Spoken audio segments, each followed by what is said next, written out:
Hello everyone, very good morning to all of you. कैसे हैं आप सब? सर हम मजे में हैं। चलिए बच्चे, ये आज हम स्टार्ट कर रहे हैं अपने सीए इंटर का एक फास्ट ट्रैक बैच।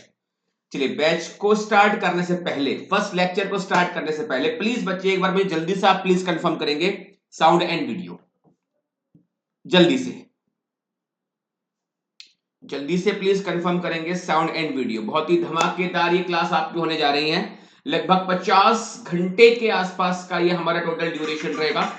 एक सेकेंड, एक सेकेंड, एक सेकेंड। लगभग 50 घंटे के आसपास का बच्चे टोटल ड्यूरेशन रहेगा, जिससे मैं आपका एंटायर कॉन्सेप्ट कवर करूंगा। सीए इंटर ऑडिट का कुछ भी कॉन्सेप्ट के साथ कॉम्प्रोमाइज नहीं किया जाएगा। ए टू जेड जितना भी कॉन्सेप्ट होगा सब कुछ कवर किया जाएगा। हैंड रिटन नोट्स ऑलरेडी आपको प्रोवाइड करा दिए जाएंगे। केवल और केवल आपका जो फोकस होना चाहिए वो केवल कंसेप्ट को समझने में होना चाहिए। थोड़ी सी स्पीड रहेगी बिकॉज फास्ट ट्रैक है, तो जितना रेगुलर बैच के अंदर स्पीड रहती है, बहुत स्लो जाते हैं वहां पर, तो वो थोड़ा सा आप यहाँ पे मिस करेंगे। लेकिन हाँ, इतना मैं प्रॉमिस कर सकता हूं कि अगर आपने एक बार ऑडिट को केवल पढ़ा हुआ है, रिवाइज भी ना कभी कराओ, केवल एक बार पढ़ा हुआ है और इस बैच को आप ज्वाइन कर रहे हो, तो डेफिनेटली आप ऑडिट में, मैं फिर से बोल रहा हूं, कम से कम एग्जामिशन मार्क्स बच्चे आप स्कोर कर जाओगे। तो मेरी बातें केवल आपको फॉलो करनी है। जो मैं आपको गाइडेंस दूंगा कि इस पेपर में अच्छा स्कोर कैसे किया जा सकता है, सारी बातें जब लेक्चर चल रहे होंगे तो बीच में सारी गाइडेंस मैं आपको दूंगा। और बिलीव मी, अगर आप ये गाइडेंस फॉलो करोगे तो आप ऑडिट के अंदर बहुत ही अच्छे नंबर आप स्कोर करके आएंगे। चलिए पहले मुझे प्लीज एक बार कंफर्म कर दीजिए कि साउंड एंड वीडियो क्लियर है या नहीं है। Good morning sir, good morning to all of you, good morning to all of you. जल्दी प्लीज कंफर्म करिए साउंड एंड वीडियो। जल्दी बच्चे प्लीज कंफर्म करेंगे साउंड एंड वीडियो।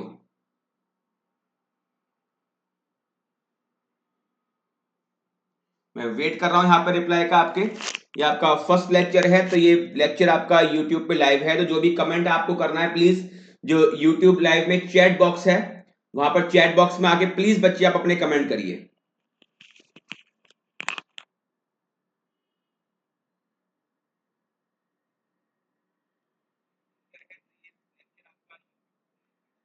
क्लियर है? चलिए, auditing and assurance, it is our paper number 6 of CA inter, covering total 100 marks. और ये 100 marks के बारे में अगर आपको बताऊं तो वैसे तो पता होगा आप सभी बच्चों को कि दो पार्ट में ये डिवाइड होगा, part A and part B. Part A की बात करते हैं तो एमसीक्यू पैटर्न के ऊपर होगा, और जो पार्ट बी की बात करता हूं तो ये आपका एक सब्जेक्टिव या आपका एक डेस्क्रिप्टिव पार्ट होगा। एमसीक्यू में कोई नेगेटिव मार्किंग नहीं होगी, 30 नंबर का होगा। जबकि डेस्क्रिप्टिव पार्ट की बात करता हूं तो वहां पर आपको टोटल 5 क्वेश्चन अटेम्प्ट करने हैं, 14 मार्क्स ईच। तो 14 into 5 is equal to 70 marks आपका अटेम्प्ट होता है। इसमें एक क्वेश्चन की आपको चॉइस मिल जाती है, यानी 6 में से कोई भी 5 बच्चे वहां पर आपको अटेम्प्ट करने होते हैं। और अच्छी बात यह है कि जो उसका पहला क्वेश्चन होता है वो करेक्ट और इनकरेक्ट बेस होता है, और वहां पे आपको 8 में से कोई भी 7 आपको अटेम्प्ट करने होते हैं, और हर एक करेक्ट और इनकरेक्ट वहां पर 2 नंबर का होता है। तो इस तरह से 30 नंबर का मुझे एक एमसीक्यू पार्ट दिखाई दे रहा है, 14 मार्क्स का आपको करेक्ट और इनकरेक्ट दिखाई दे रहा है, और बाकी बचे पार्ट में प्रॉपर सब्जेक्टिव डेस्क्रिप्टिव पार्ट वो मुझे दिखाई दे रहा है। एक चीज और शुरू में मैं क्लियर करूं आपको कि जो करेक्ट और इनकरेक्ट वाला पार्ट है वो आपको 8 में से कोई भी 7 क्वेश्चन वहां पे अटेम्प्ट करने होते हैं। 7 पार्ट बेसिकली मैं कहूंगा, एक क्वेश्चन के 8 पार्ट होते हैं, उसमें से कोई भी 7 आपको अटेम्प्ट करना है, हर एक 2 नंबर का होगा। इस तरह से 14 मार्क्स का आपका करेक्ट और इनकरेक्ट वाला क्वेश्चन डिजाइन होता है। लेकिन इसमें इस बात का आपको ध्यान रखना है कि 2 नंबर का कोई भी स्टैंडर्ड बाइफर्केशन नहीं है। 2 नंबर को लेके कोई भी स्टैंडर्ड बाइफर्केशन नहीं है कि आप सोचे कि एक नंबर करेक्ट और इनकरेक्ट का होगा और एक नंबर उसकी रीजनिंग का होगा, ऐसा नहीं होता। हो सकता है कि आपने करेक्ट और इनकरेक्ट को प्रॉपरली अटेम्प्ट किया है कि वेदर स्टेटमेंट इज करेक्ट और इनकरेक्ट, लेकिन रीजन शॉर्ट रह गया या रीजन प्रॉपर नहीं आया, तो उस केस में एग्जामिनर वहां पे आपको 0 नंबर दे सकता है। आप इस बात को लेके चैलेंज नहीं कर सकते बाद में जब आप कॉपी निकलवाते हो कि सर हमारा करेक्ट और इनकरेक्ट तो सही लिखा था ना, रीजन थोड़ा सही नहीं आया तो एग्जामिनर ने यहाँ पे हमको 1 नंबर क्यों नहीं दिया, अटेम्प्ट तो सही किया था, स्टेटमेंट इज करेक्ट और इनकरेक्ट। तो एज सच कोई स्टैंडर्ड बाइफर्केशन नहीं है। यानी हो सकता है कि आपने सही अटेम्प्ट किया है आंसर को, वेदर करेक्ट और इनकरेक्ट, लेकिन रीजन उसको सही नहीं लगा, रीजन शॉर्ट लगा, तो उस केस में वो आपको 0 नंबर दे सकता है। तो इस बात का बच्चे प्लीज ध्यान रखना। अगर कंसेप्ट आपका ऑडिट में स्ट्रांग रहेगा, आप इजीली इस पेपर के अंदर 60 प्लस का आप स्कोर करके जाओगे। एक टारगेट फिक्स रखें कि ये बैच आपने ज्वाइन करा है, ऑडिट में कम से कम कितना नंबर अपने को चाहिए। सर कम से कम की बात करते हैं तो एटलीस्ट एग्जामिशन मार्क्स तो अपने को चाहिए ही चाहिए। हाँ, अच्छे नंबर बात करें तो 70s 80s 90s में भी आए आपके, लेकिन एक इससे नीचे तो मैं बिल्कुल भी एक्सेप्ट नहीं करूंगा। एक लाइन सेट करते हैं, और वो लाइन हमारी सेट है एटलीस्ट एग्जामिशन मार्क्स मुझे यहां पर लेके आने। और ये एग्जामिशन मार्क्स बच्चे आप ऑडिट के पेपर में कैसे स्कोर कर पाओगे, तो इसके लिए बस एक ही गुरु मंत्र मैं आपको दे रहा हूं कि कॉन्सेप्ट के साथ कभी भी कॉम्प्रोमाइज मत करना, बिल्कुल भी नहीं करना अपने को। क्योंकि खुद सोचिए बच्चे, 30 नंबर का मेरे पास एमसीक्यू है और 14 मार्क्स का मेरे पास करेक्ट और इनकरेक्ट है, यानी जो 44 मार्क्स हैं ये पूरा आपके कॉन्सेप्ट के ऊपर ही डिपेंड करते हैं। अगर कंसेप्ट आपका स्ट्रांग है, आपको हर एक चैप्टर में जितने भी कॉन्सेप्ट्स आते हैं वो चीजें अगर आपकी स्ट्रांग है, बिलीव मी, आप ऑडिट में इजीली 60 प्लस तो जाएंगे ही जाएंगे। कोई भी आपको 60 प्लस अचीव करने से नहीं रोक सकता। प्रॉब्लम पता है कहां पर आती है? जब आप इस पेपर को पढ़ते हो या ईएस एसएम भी जब आप पढ़ते हो, तो इसके साथ थोड़ी सी एक पार्शलिटी आपके एंड पर हो जाती है। इसको आप थियरी का पेपर मान लेते हो। तो थियरी के पेपर पर मैं बोल सकता हूं कि जैसे हिस्ट्री और ज्योग्राफी है, वो थियरी के पेपर मैं कह सकता हूं, लेकिन इन चीजों के अंदर तो कॉन्सेप्ट छिपा हुआ है। आप बताओ, साइंस भी है, तो साइंस को क्या आप थियरी का पेपर बोलेंगे? साइंस में कॉन्सेप्ट होते हैं, कॉन्सेप्ट होते हैं ना। ऐसे ही आपके कॉन्सेप्ट ईएस एसएम में भी होते हैं बच्चे, वो ऑडिट में भी होते हैं। तो अगर आप कॉन्सेप्ट को पकड़ते हुए चलेंगे तो कभी भी इस पेपर को आप थियरी का पेपर मानने की आप गलती नहीं करेंगे। तो दो है ना गलतफहमियां दिमाग से निकाल दीजिए, पहले लेक्चर में आपको बोल रहा हूं, दो गलतफहमियां दिमाग से निकालिए। एक तो ऑडिट का पेपर एक थियरी का पेपर नहीं है, ये एक कंसेप्चुअल पेपर है। पूरी की पूरी बातें जो होंगी हम कॉन्सेप्ट के बेस पर ही अपनी चीजों को डेवलप करेंगे। और दूसरा, ये पेपर एक स्कोरिंग पेपर है। मतलब इस पेपर में शुरू से ही माइंडसेट ये मत करना कि किसी भी तरीके से 50 आ जाए या किसी भी तरीके से 60 आ जाए। अकाउंट में आपका ऐसा माइंडसेट नहीं होता ना। जब आप अकाउंट पढ़ते हो तो माइंडसेट ये होता है कि किसी भी तरीके से 50 आ जाए, किसी भी तरीके से 60 आ जाए। नहीं, अकाउंट पढ़ते हुए आपका माइंडसेट क्या होता है कि हाँ यार 70 80 90 का स्कोर तो कम से कम करना है। तो वो ही सेम माइंडसेट आपको इस पेपर में भी लेके चलना है। फिर अकाउंट भी 100 नंबर का होता है तो ऑडिट का पेपर भी आपका 100 नंबर का होता है। तो पार्शलिटी नहीं करनी है, टाइम इसको देना है, कॉन्सेप्ट से कॉम्प्रोमाइज नहीं करना है। ये बातें आप फॉलो करोगे, डेफिनेटली बोल रहा हूं बच्चे, लिख लीजिए इस वाली बात को कि आप ऑडिट के पेपर में कम से कम 60 प्लस का आप स्कोर करके आएंगे ही आएंगे। कम से कम बच्चे मैं बात बोल रहा हूं ये वाली। Good morning sir, good morning sir. Sir revisionary session आएगा क्या आपका फॉर May 13? हाँ बेटा अभी आ जाएगा, आ जाएगा, ठीक है। जब आएगा आपको यूट्यूब पे इसका नोटिफिकेशन मिलेगा। चलिए तो बात करते हैं auditing and assurance paper number 6 CA inter. Introduction of paper, hand written notes already बेटा आपके पास होंगे, और अगर नहीं है तो आज के लेक्चर के बाद ही आपको प्रोवाइड करा दिए जाएंगे, डेफिनेटली आपको प्रोवाइड करा दिए जाएंगे। जब मैं इस पेपर के नाम को पढ़ता हूं, ध्यान से सुनिए प्लीज, ऑडिटिंग एंड एश्योरेंस, तो ऑडिटिंग का मतलब क्या होता है और एश्योरेंस का मतलब क्या होता है? यहां पर तो मैं ज्यादा चीजें आपसे रिप्लाई लेने के लिए नहीं छोड़ूंगा। कुछ जगह पे मैं आपसे पूछूंगा कि बच्चे प्लीज रिप्लाई कर दिए, वरना मोस्ट ऑफ द टाइम आप देखेंगे कि मैं केवल और केवल मैं ही अपने एंड पर कंसेप्ट आपको डिलीवर कर रहा हूंगा। कोई भी डाउट आपके होते हैं तो चैट बॉक्स में प्लीज आप मेंशन करिए, मैं आपके डाउट को वहां पर सॉल्व करता हुआ चलूंगा।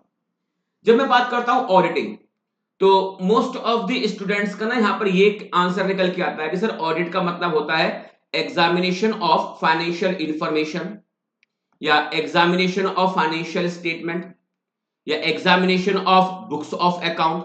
यानी कि वो कहीं ना कहीं ऑडिट के मीनिंग को लिमिटेड कर देते हैं एक फाइनेंशियल एस्पेक्ट को लेकर, चाहे वो फाइनेंशियल इंफॉर्मेशन हो, चाहे फिर वो बुक्स ऑफ अकाउंट हो, या फिर वो फाइनेंशियल स्टेटमेंट हो। लेकिन ऐसा नहीं होता। ऑडिट को तो मैं किसी भी एरिया में परफॉर्म कर सकता हूं, ऑडिट को मैं किसी भी एरिया में परफॉर्म कर सकता हूं, एरिया में भी फाइनेंशियल, एरिया में भी नॉन फाइनेंशियल। अब सपोज कि एक एंटिटी मुझे अपॉइंट करती है और ये कहती है कि नितिन सर हमारे जो बिजनेस के, एंटिटी के, ऑर्गेनाइजेशन के जो ऑब्जेक्टिव्स थे वो ऑब्जेक्टिव्स हम अचीव नहीं कर पा रहे, हम सेल्स के टारगेट अपने पूरे नहीं कर पा रहे।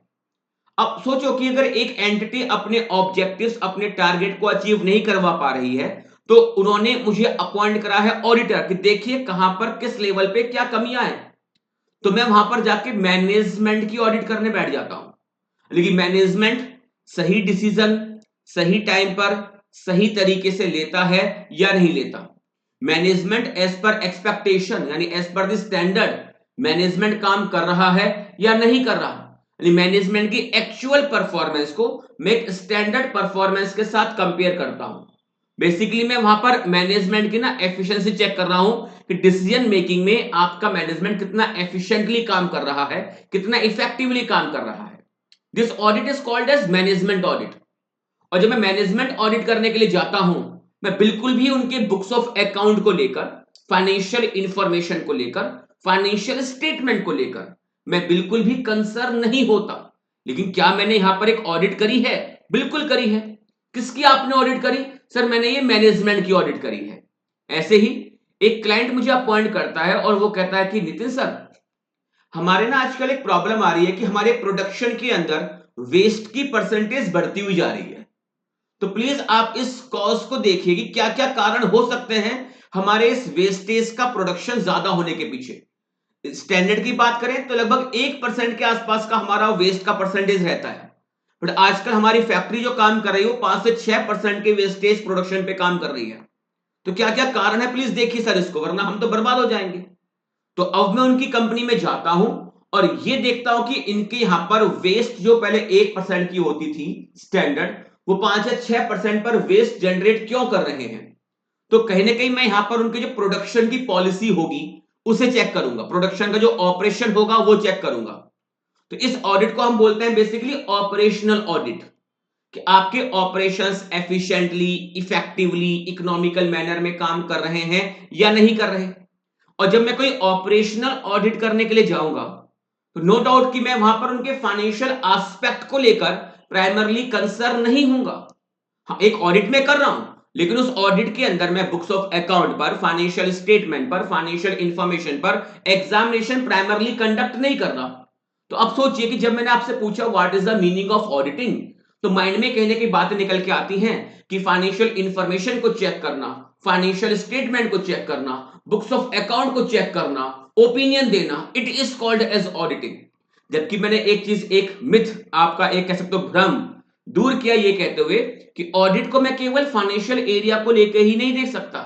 बहुत सारे ऐसे नॉन फाइनेंशियल एरियाज होते हैं जहां पर मैं ऑडिट कंडक्ट करता हूं। दो एग्जांपल दिए मैंने अभी आपको, एक हुआ मैनेजमेंट ऑडिट और एक हुआ ऑपरेशनल ऑडिट। तो ऑडिट का सर फिर मतलब क्या हुआ?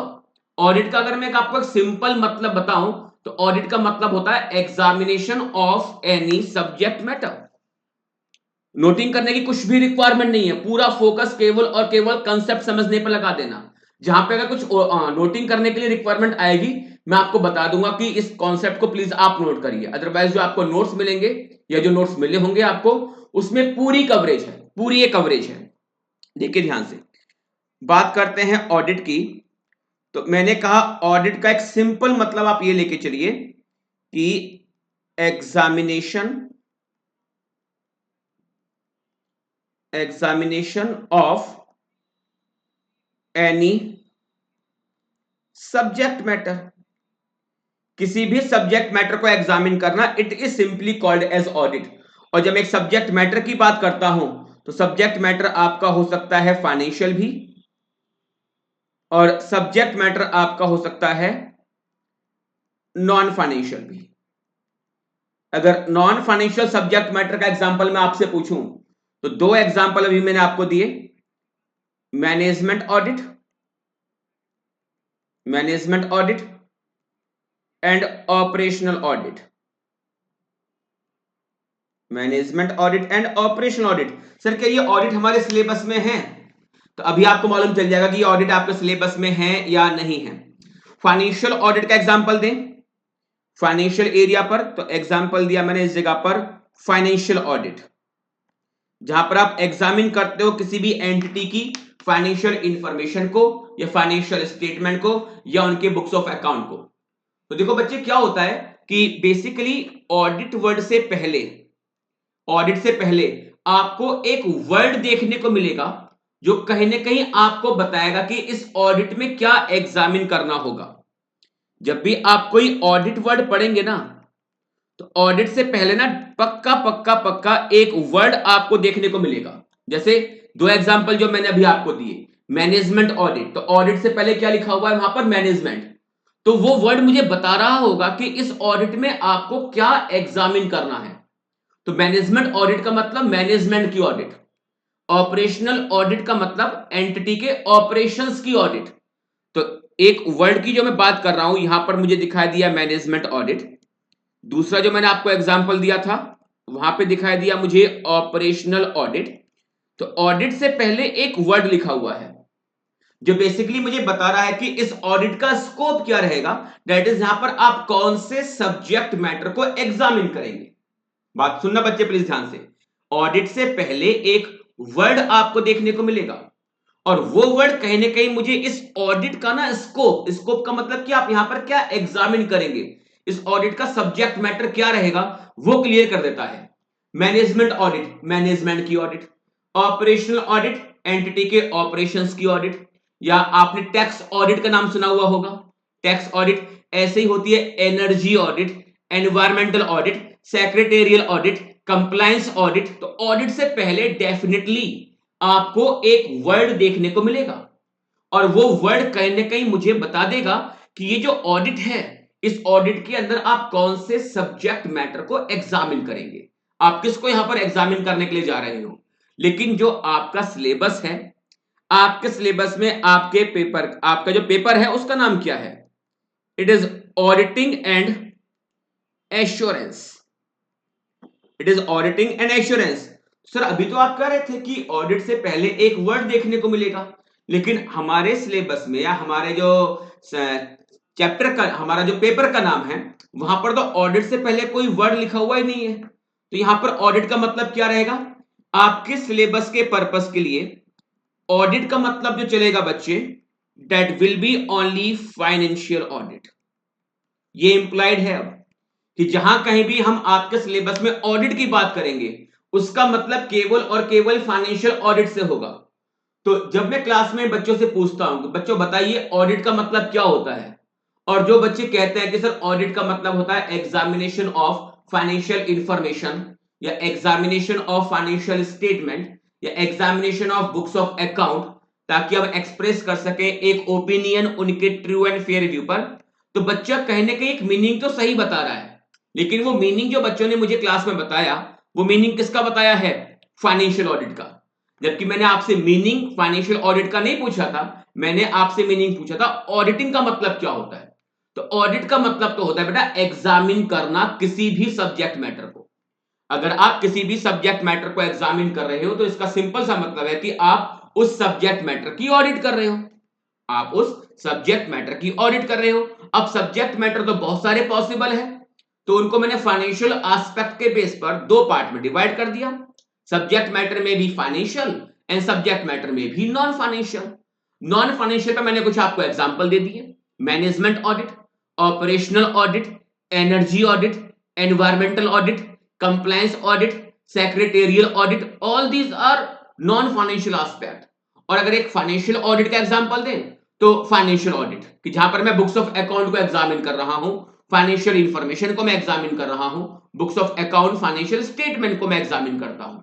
तो अब आपका जो सिलेबस है, आपके सिलेबस में सारी की सारी ऑडिट्स कवर नहीं है। आपका जो सिलेबस है वो केवल एक ही तरह की ऑडिट कवर कर रहा है and it is only financial audit.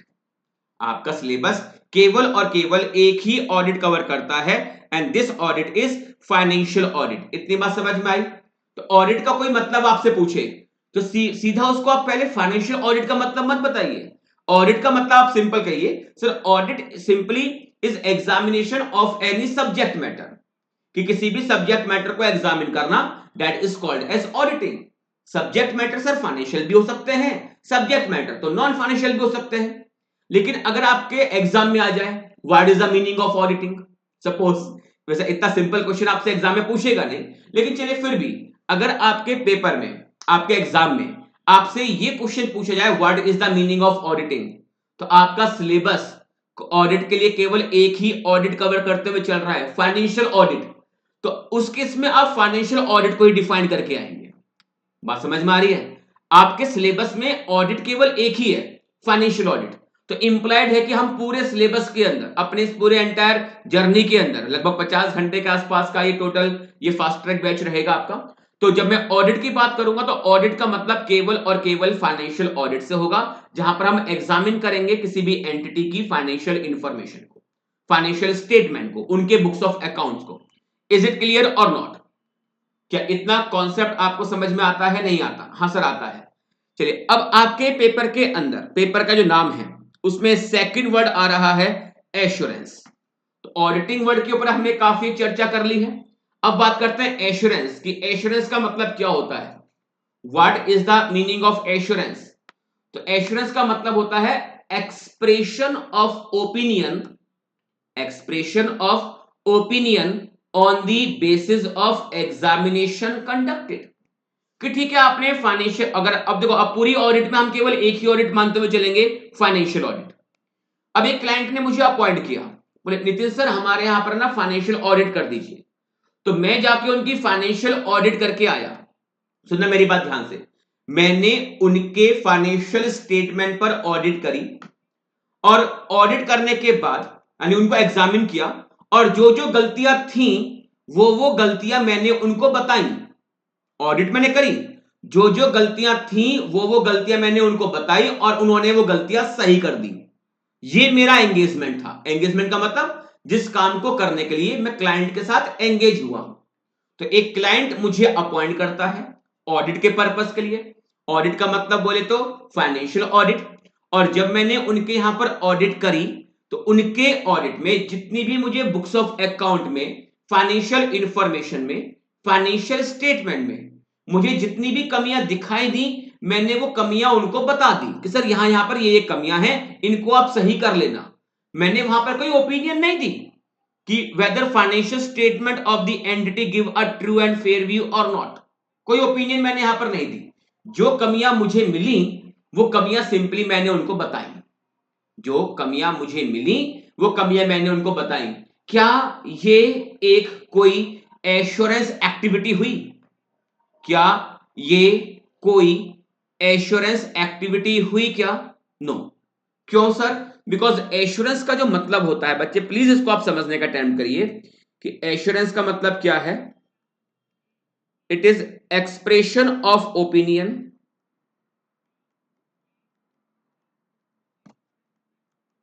Expression of opinion on the basis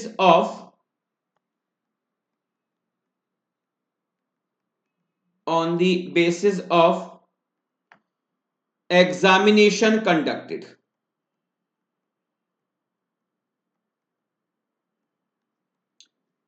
expression of opinion on the basis of examination conducted, कि आपने जो भी एग्जामिनेशन कंडक्ट किया है उसके बेस पर आप बेसिकली एक ओपिनियन देके आते हो।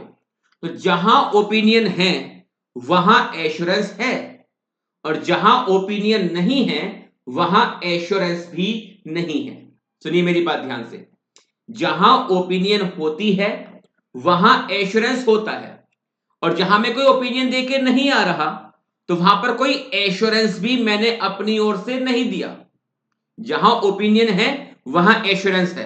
अब जो मैंने अभी आपसे एक क्वेश्चन पूछा था कि एक क्लाइंट ने मुझे अपॉइंट किया, और जो क्लाइंट ने मुझे अपॉइंट किया तो क्लाइंट ने केवल इस काम के लिए अपॉइंट किया कि Nitin sir books of account को एक बार एग्जामिन कर लो और इसमें जो जो कमियां आपको मिले वो कमियां आप हमको बता दीजिए, ताकि वो सारी डेफिशिएंसीज को हम खत्म कर सकें और अपनी बुक्स को हम सही तरह से मेंटेन कर सकें।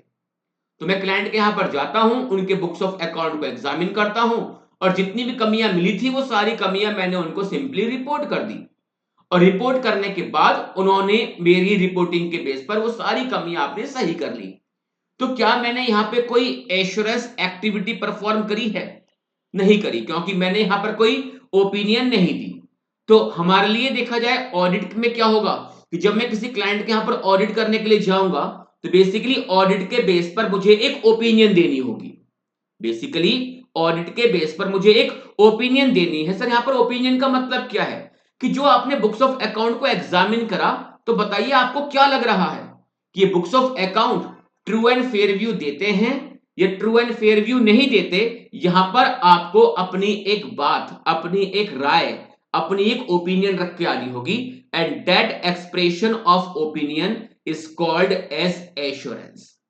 This expression of opinion is called as assurance. तो इतनी बात बच्चे आपको समझ में आ रही है what is the meaning of assurance. देखो अभी मैंने आपका चैप्टर नंबर 1 स्टार्ट नहीं किया, मैं केवल और केवल अभी आपको जो पेपर का नाम है वो समझाने का अटेम्प्ट कर रहा हूं। बिकॉज अगर पेपर का नाम क्लियर हो जाता है कि पेपर के नाम में जो दो वर्ड आ रहे हैं, ये एक ऑडिटिंग और दूसरा एश्योरेंस, तो अगर ये दो वर्ड ही मैं समझ नहीं पा रहा और इनको इग्नोर करके आप सीधा चैप्टर नंबर 1 की ओर मूव कर जाते हो तो वो कहीं ना कहीं बेटा बेईमानी है आपके सिलेबस के साथ, आपकी प्रिपरेशन के साथ, आपके कॉन्सेप्ट्स के साथ।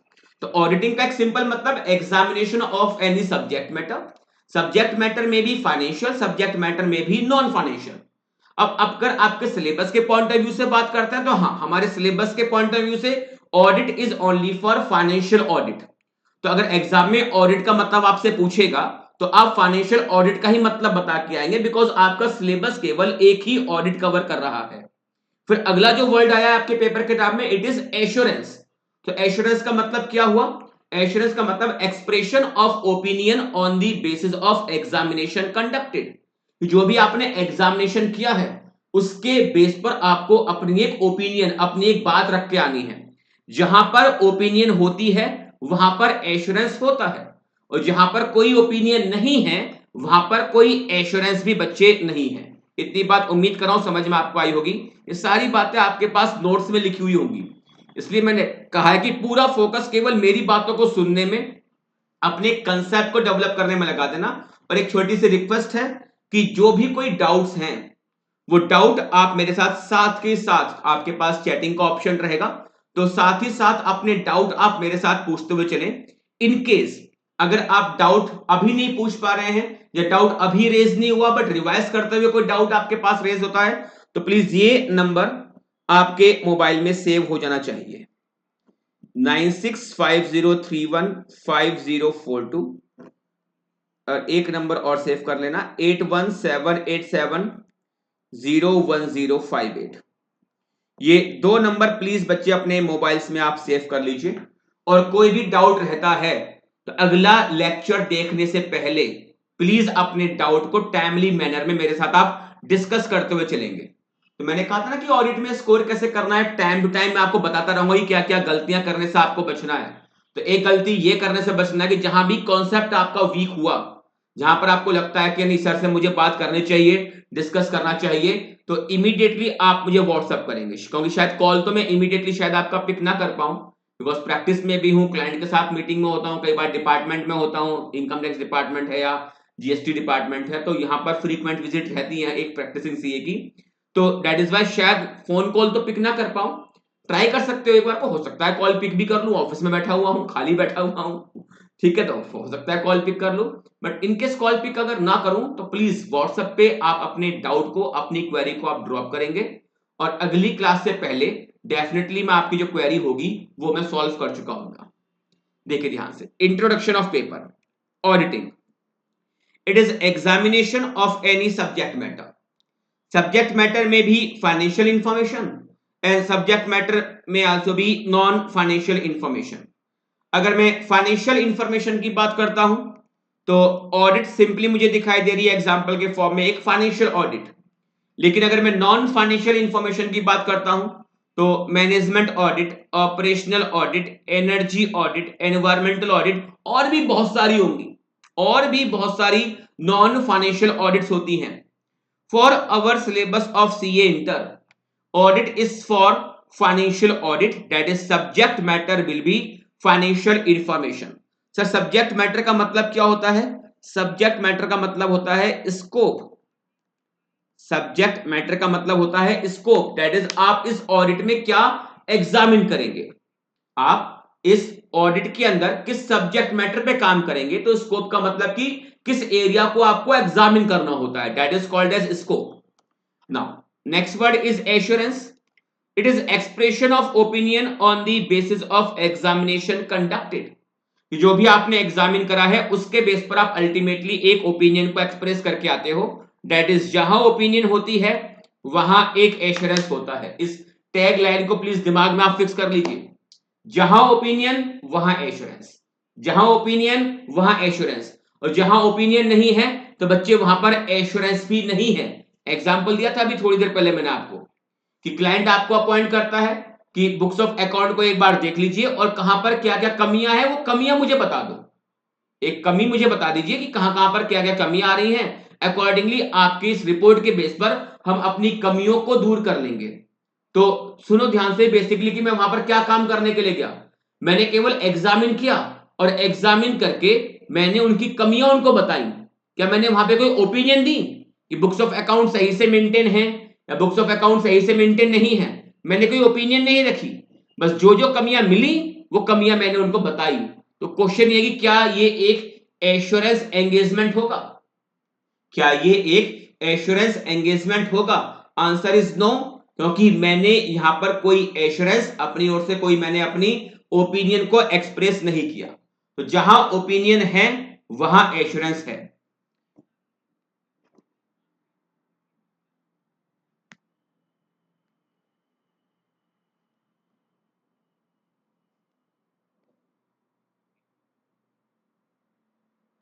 सर नो ऑडियो वीडियो, ऐसा कैसे?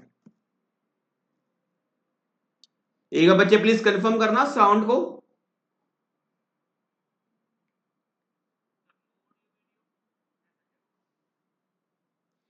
एक बार बच्चे please audio and video confirm करना. Sir how to buy this course, इस कोर्स को कैसे बाय करना है तो आपको बेटा इसमें कमेंट बॉक्स, उसमें आप इसे देखिए कि जो वीडियो का डिस्क्रिप्शन आ रहा होगा ना वहां पे नंबर होगा. वीडियो के डिस्क्रिप्शन में, वीडियो के डिस्क्रिप्शन में नंबर मिल जाएगा. आप उस नंबर पे कॉल करके क्लासेस के बारे में पूछ सकते हो. सर फॉर सेकंड ना, ओके. मतलब बेटा कुछ अगर फ्रैक्शन ऑफ सेकंड लगभग देखो, ओके ऑनलाइन क्लास है, नेट की कनेक्टिविटी के ऊपर डिपेंड करता है, तो 5 या 10 सेकंड के अगर आसपास का कुछ फ्लक्चुएशन होता है तो प्लीज मैनेज करिए. और ऐसा भी नहीं होगा कि 5 से 10 सेकंड में कोई बहुत सारा कॉन्सेप्ट आपका निकल गया. आप मेरी क्लास में इस चीज को तो रियलाइज करेंगे, रिपीटेशन बहुत ज्यादा होगा. अगर रिपीटेशन ज्यादा होने से क्या होता है कि क्लास देखते देखते ही कॉन्सेप्ट आपके माइंड में ना सेट हो जाएगा. और लगभग 1.5 से 2 घंटे के आसपास का हमारा लेक्चर का टाइम रहेगा. और इस 1.5 से 2 घंटे के लेक्चर को बिलीव मी, क्लास को पूरा देखने के बाद एक बार अगर आप अपने एंड पर रिवाइज करने के लिए बैठेंगे तो 15 से 20 मिनट मैक्सिमम बोल रहा हूं, 15 मिनट से ऊपर नहीं लगेगा आपको ये एंटायर कॉन्सेप्ट को रिवाइज करने में. ठीक है. Now chapter number 1. Chapter 1 nature, objective and scope of audit.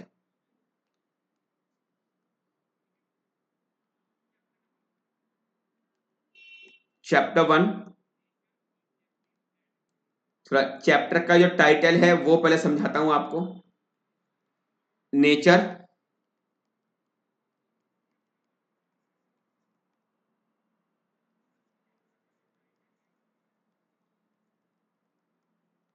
Objective and scope of audit.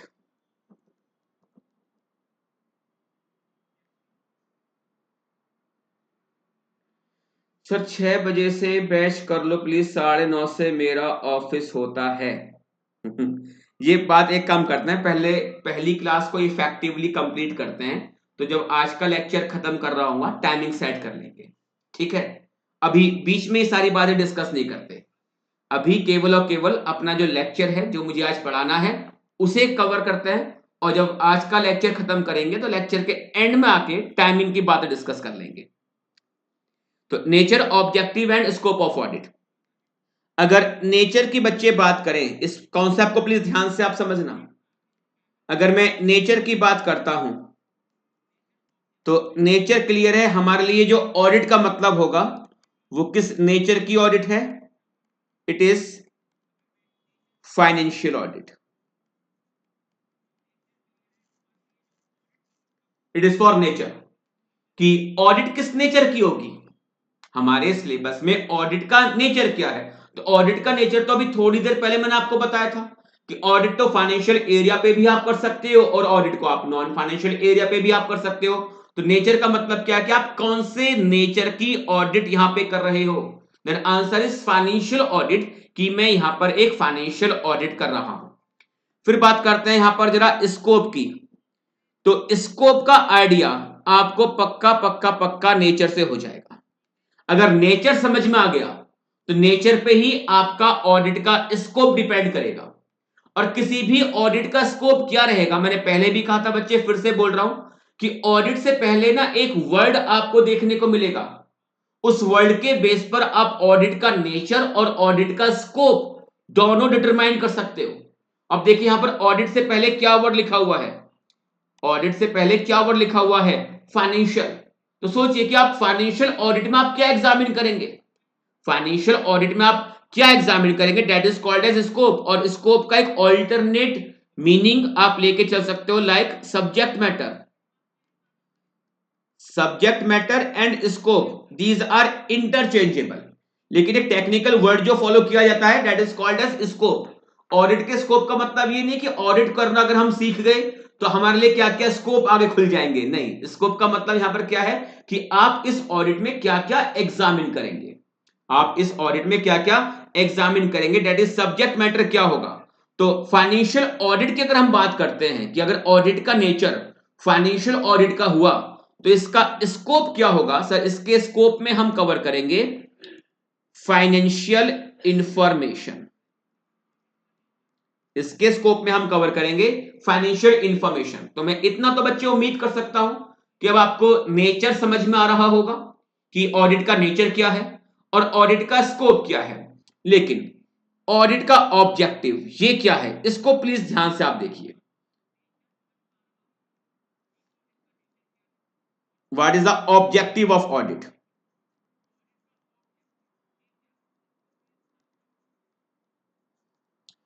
यहां पर अगर ये क्वेश्चन मैं आपसे पूछूं कि ऑडिट का ऑब्जेक्टिव क्या होता है, ऑडिट का ऑब्जेक्टिव क्या होता है, तो क्या मुझे आप यहां पर रिप्लाई कर पाएंगे। बहुत ही गिनी चुनी जगह पर मैं आपसे कुछ रिप्लाई करने के लिए कहूंगा, ठीक है। तो मुझे प्लीज अगर आप रिप्लाई कर सकते हो तो यहां रिप्लाई कर दीजिए, ऑडिट का ऑब्जेक्टिव क्या होता है, what is the objective of audit, what is the objective of audit. कर सकते हो रिप्लाई तो प्लीज कर दीजिए, what is the objective of audit.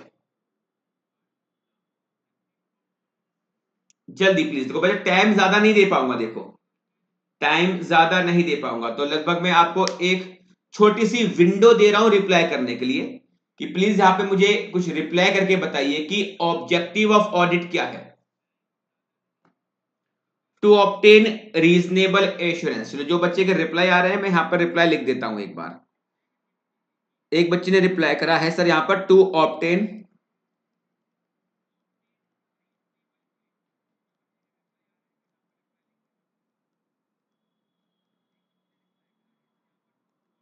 Reasonable assurance,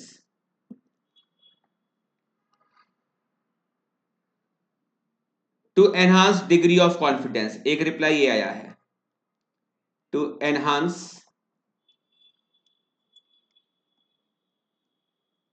degree of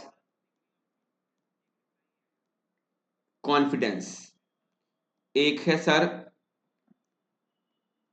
to express an opinion.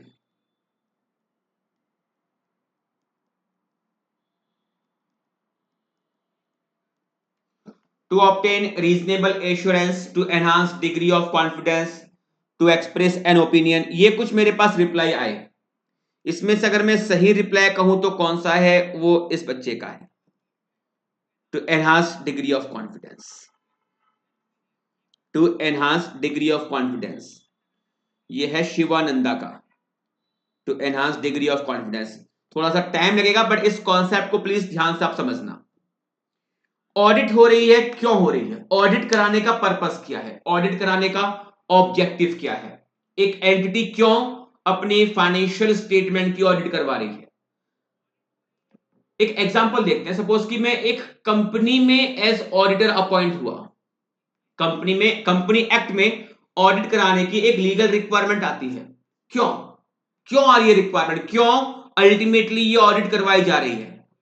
तो कंपनी में जो क्या होता है कि पैसा किसी बाहर वाले ने लगा रखा है, स्टेक होल्डर जिसको हम कहते हैं, लेकिन जो कंपनी को चलाने वाले हैं, पैसा उनको तो पूरा नहीं लगा हुआ ना। हाँ, कुछ उनका भी हो सकता है, बट कंपनी में बताइए क्या आउटसाइडर स्टेक होल्डर्स हो सकते हैं या नहीं हो सकते? बिल्कुल हो सकते हैं।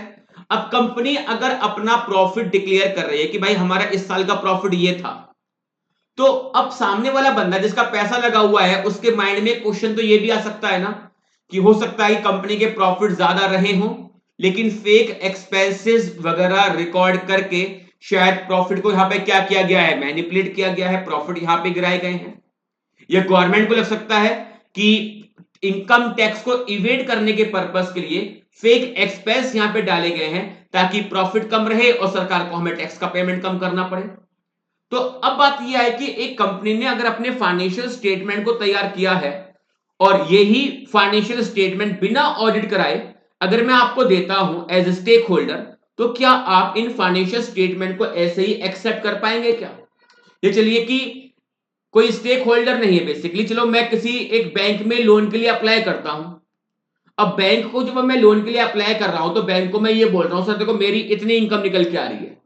बैंक कैसे विश्वास कर ले कि वास्तव में आपकी रियल इनकम है? कहीं लोन लेने के पर्पस के लिए कि मुझे ज्यादा लोन मिल सके, कहीं आपने अपनी इनकम को, अपने प्रॉफिट्स को आपने इन्फ्लेट तो नहीं कर रखा? तो सामने वाला बंदा आपके फाइनेंशियल स्टेटमेंट पे कैसे रिलाय करेगा? सोचिए कि मैं एक कंपनी हूं और आप बच्चे क्या है, स्टेक होल्डर्स है, आप मेरी कंपनी के मेंबर्स हैं, और मैं एक कंपनी हूं। मैंने सिंपली अपने फाइनेंशियल स्टेटमेंट तैयार किए और ये फाइनेंशियल स्टेटमेंट बिना ऑडिट कराए मैंने आपको दिए। यानी एक तरफ तो आपके पास फाइनेंशियल स्टेटमेंट है जिनके ऊपर कोई भी ऑडिट नहीं हुई है, वहां पर कंपनी आपको अपनी फाइनेंशियल परफॉर्मेंस, अपनी फाइनेंशियल पोजीशन, ये सारी बातें फाइनेंशियल स्टेटमेंट के जरिए आपको बता रही है। और दूसरी तरफ मैंने आपको एक फाइनेंशियल स्टेटमेंट ऐसा दिया है जिसके ऊपर एक सीए ने प्रॉपर अपनी ओपिनियन दी है कि कंपनी के financial statement true and fair view देते हैं। यानी गलती तो पहले वाले स्टेटमेंट में भी नहीं है, लेकिन वहां पे कोई साथ में ऑडिट रिपोर्ट लगी हुई नहीं है। यानी एक तरफ तो आपके पास ऐसा फाइनेंशियल स्टेटमेंट है जिसमें साथ में कोई भी ऑडिट रिपोर्ट लगी हुई नहीं है, that is these financial statement are simply unaudited, इनके ऊपर कोई ऑडिट नहीं हुई है। ये फाइनेंशियल स्टेटमेंट मैंने आपको दिए और एक तरफ मैं एक फाइनेंशियल स्टेटमेंट आपको देता हूं जिनके ऊपर प्रॉपर ऑडिट हुई है और ऑडिटर की रिपोर्ट साथ में लगी हुई है, ये कहते हुए कि financial statement give a true and fair view. अब ये बताइए कौन से फाइनेंशियल स्टेटमेंट के ऊपर आपका डिग्री ऑफ कॉन्फिडेंस या डिग्री ऑफ रिलायबिलिटी कहां पर ज्यादा आएगी? सिंपल सी बात है, बताइए। एक कंपनी है सपोज ए लिमिटेड, इस कंपनी के अनऑडिटेड फाइनेंशियल स्टेटमेंट आपके साथ हैं, यानी कि proper financial performance, financial position, SPL, balance sheet, ये मैंने आपको दिया। दूसरी कंपनी है बी लिमिटेड, इसके भी फाइनेंशियल स्टेटमेंट मैंने आपको दिए, लेकिन साथ में एक ऑडिट रिपोर्ट लगा के भी दी है और ऑडिट रिपोर्ट का जो ऑडिटर है वो क्लियर कह रहा है कि financial statement give a true and fair view. तो आपके पास दो कंपनी के फाइनेंशियल स्टेटमेंट हैं, एक है अनऑडिटेड और दूसरे हैं ऑडिटेड। तो बताइए कहां पर डिग्री ऑफ रिलायबिलिटी आपकी ज्यादा निकल के आएगी?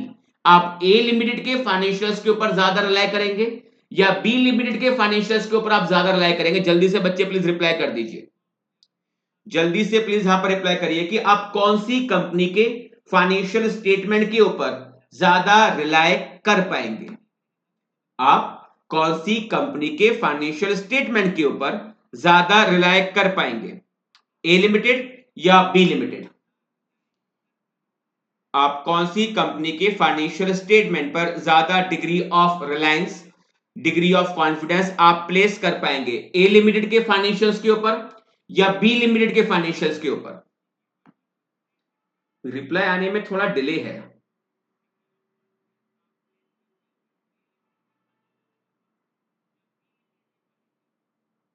जल्दी बच्चे प्लीज रिप्लाई करिए। और ये बहुत बेसिक सा क्वेश्चन पूछा, मुझे इतना तो उम्मीद है नालायकों आपने अपने आंसर निकाले होंगे। इतना मैं उम्मीद कर सकता हूं कि आपने अपना आंसर निकाल तो लिया होगा, बट जल्दी से मुझे अगर रिप्लाई भी करेंगे तो आपके रिप्लाई आ जाने पर मेरा डिग्री ऑफ कॉन्फिडेंस बढ़ जाएगा। ठीक है ना, अगर आप मुझे रिप्लाई करेंगे तो मेरा एक डिग्री ऑफ कॉन्फिडेंस बढ़ेगा कि हाँ चीजें आपकी समझ में आ रही हैं। और देखो रिप्लाई करने की आदत अगर नहीं रहेगी तो मैं फिर से बोल रहा हूं कि फिर मैं ये चैट बॉक्स को देखना बंद कर दूंगा, बिकॉज इसमें तो काफी टाइम हमारा लग जाता है कि मैं क्वेश्चन पूछ रहा हूं, फिर मैं आपके रिप्लाई का वेट कर रहा हूं, जब तक आपका रिप्लाई नहीं आएगा मैं इधर उधर की बातें करता रहूंगा और आपके रिप्लाई का वेट करता रहूंगा। बट इनकेस अगर रिप्लाई नहीं आया तो आगे से मैं फिर आपको रिप्लाई का टाइम नहीं दूंगा और कोई क्वेश्चन आपसे पूछूंगा भी नहीं। ठीक है, इट इज बी लिमिटेड। तो बी लिमिटेड के ऊपर आप ज्यादा रिलाई कर पाएंगे। तो अगर मैं पूछूं कि आपसे what is the objective of audit, so answer is simple कि objective of audit is to enhance degree of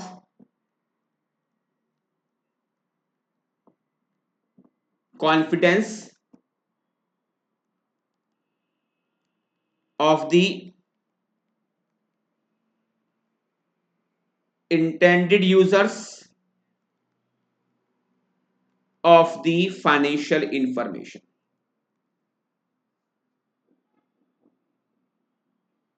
Intended user of the financial information. Objective of audit is to enhance the degree of confidence of the intended users on the financial statement या financial information, कि financial information के user का एक degree of confidence बढ़ सके, इस purpose के लिए ये ऑडिट कराई जाती है। तो जो आपका चैप्टर नंबर 1 का एक टाइटल था nature, objective and scope of audit, अब मैं उम्मीद कर सकता हूं कि तीनों चीजें आपको समझ में आ रही होंगी।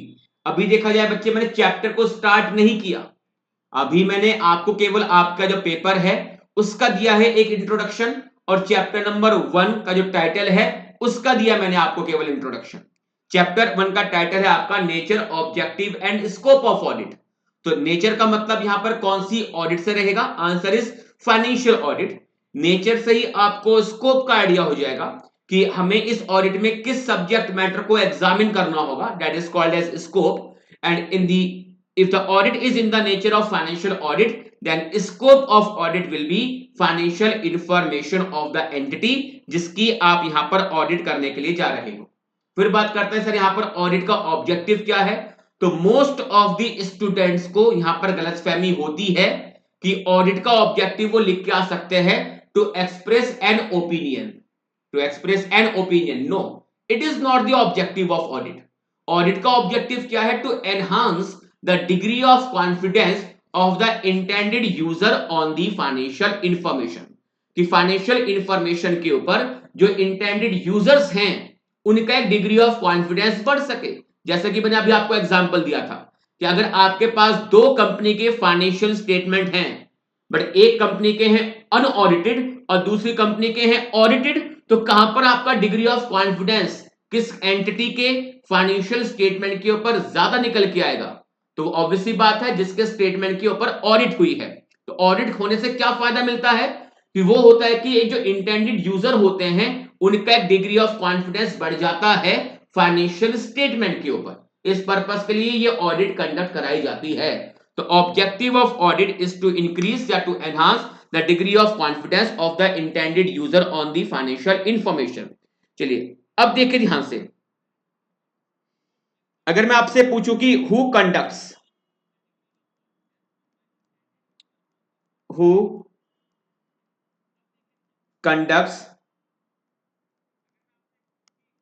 फाइनेंशियल ऑडिट,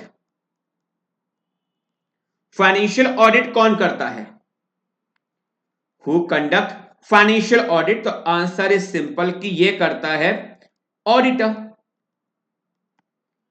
जो ऑडिट करता है उसे हम बोलते हैं यहां पर ऑडिटर। बच्चे ने कहा sir practising chartered accountant, obviously बात है लेकिन मैं यहां पर उसकी क्वालिफिकेशन की भी बात नहीं कर रहा। जो ऑडिट करता है उसे क्या नाम से, किस टाइटल से हम एड्रेस करते हैं? The person who conducts financial audit is called as auditor. The person who conducts financial audit is called as auditor. अब मैं अगर ये क्वेश्चन आपसे पूछूं कि व्हाट इज द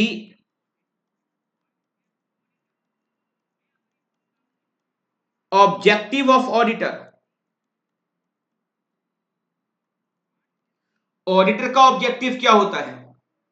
दो चीजें हैं, एक तरफ तो है ऑडिट और एक तरफ है ऑडिटर। एक तरफ तो है ऑडिट और एक तरफ है ऑडिटर। ऑडिट क्या है वो मैंने आपको बताई, ऑडिटर कौन वो मैंने आपको बताया कि हाँ जो ऑडिट करता है उसको हम कहते हैं ऑडिटर। चलिए फिर मैंने बात करी कि बताइए ऑडिट का ऑब्जेक्टिव क्या होता है? ऑडिट का ऑब्जेक्टिव क्या होता है वो मैंने आपको बताया कि ऑडिट का ऑब्जेक्टिव क्या है, टू इंक्रीज या to enhance the degree of confidence of the intended user of the financial information. मैं बात कर रहा हूं अब यहां पर ऑडिटर, इसका ऑब्जेक्टिव क्या है? ऑडिटर का ऑब्जेक्टिव क्या है? तो who conducts financial audit, answer यहां पर आप सभी ने मुझे रिप्लाई करा है, प्रैक्टिसिंग सीए या ऑडिटर। चलिए उसको मैंने नाम दिया auditor. Now what is the objective of auditor? Because audit and auditor these are different terms. Audit and auditor these are the different terms. Audit का मतलब क्या है वो मैंने आपको बताया, ऑडिट का ऑब्जेक्टिव क्या है वो मैंने आपको बताया। अब इसको थोड़ा शिफ्ट करते हैं हम टुवर्ड्स ऑडिटर। ऑडिटर कौन? जो फाइनेंशियल स्टेटमेंट की ऑडिट करने के पर्पस के लिए हमने जिसको अपॉइंट किया है उसको हमने नाम दिया ऑडिटर। जिसको हमने फाइनेंशियल ऑडिट करने के पर्पस के लिए अपॉइंट किया है उसको हमने नाम दिया है यहां पर auditor. So what is the objective of auditor? क्या इसका ऑब्जेक्टिव ये होगा क्या? To enhance to enhance degree of confidence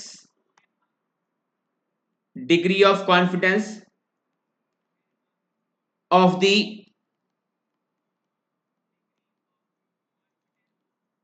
intended users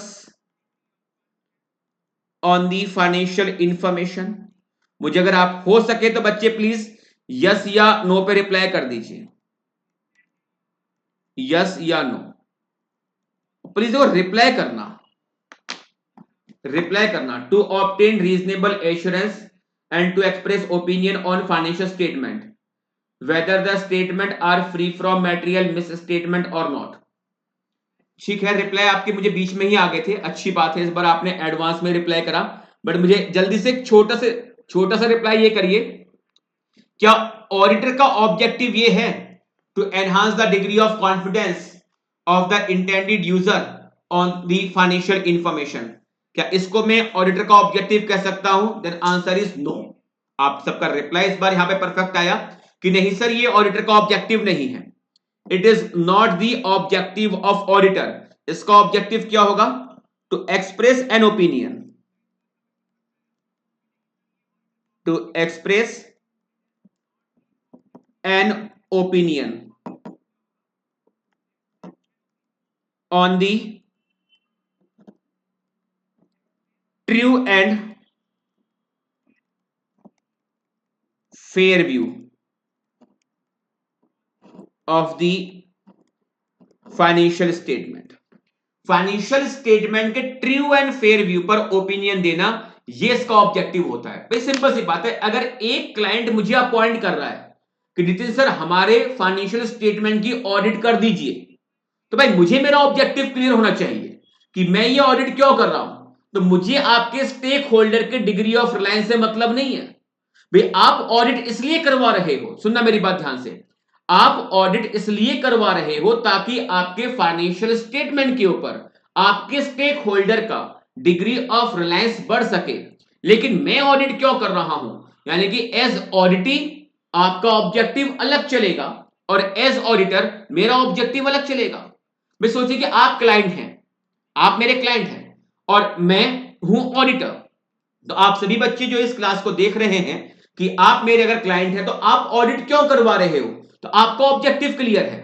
आप इसलिए करवा रहे हो ताकि आपके फाइनेंशियल स्टेटमेंट के ऊपर, आपके फाइनेंशियल स्टेटमेंट के ऊपर आपके जो स्टेक होल्डर्स हैं उनका डिग्री ऑफ रिलायंस बढ़ सके। लेकिन मैं आपके यहां पर ऑडिट क्यों कर रहा हूं, तो मुझे आपके स्टेक होल्डर के डिग्री ऑफ रिलायंस से मतलब नहीं है, मुझे अपने से मतलब है, मुझे अपने से मतलब। और मेरा मतलब क्या है कि मैं तो ऑडिट इसलिए कर रहा हूं ताकि मैं अपने इस एग्जामिनेशन के बेस पर एक ओपिनियन यहां पर रखकर आ सकूं। तो मेरे लिए ऑडिट का जो अल्टीमेट ऑब्जेक्टिव है to obtain to express an opinion on the true and fair view of the financial statement, इस पर्पस के लिए मैं ऑडिट कर रहा हूं। इसमें तो इस टॉपिक के ऊपर मैंने इतना इंफेसिस, इतना जोर इसलिए लगाया है बिकॉज एक बार काफी टाइम पहले एग्जाम में करेक्ट और इनकरेक्ट लगा हुआ था और क्वेश्चन ये आया था करेक्ट और इनकरेक्ट में कि the objective of audit, the objective of audit is to express an opinion, express an opinion on the true and fair view of the financial statement। पूछा गया था करेक्ट और इनकरेक्ट।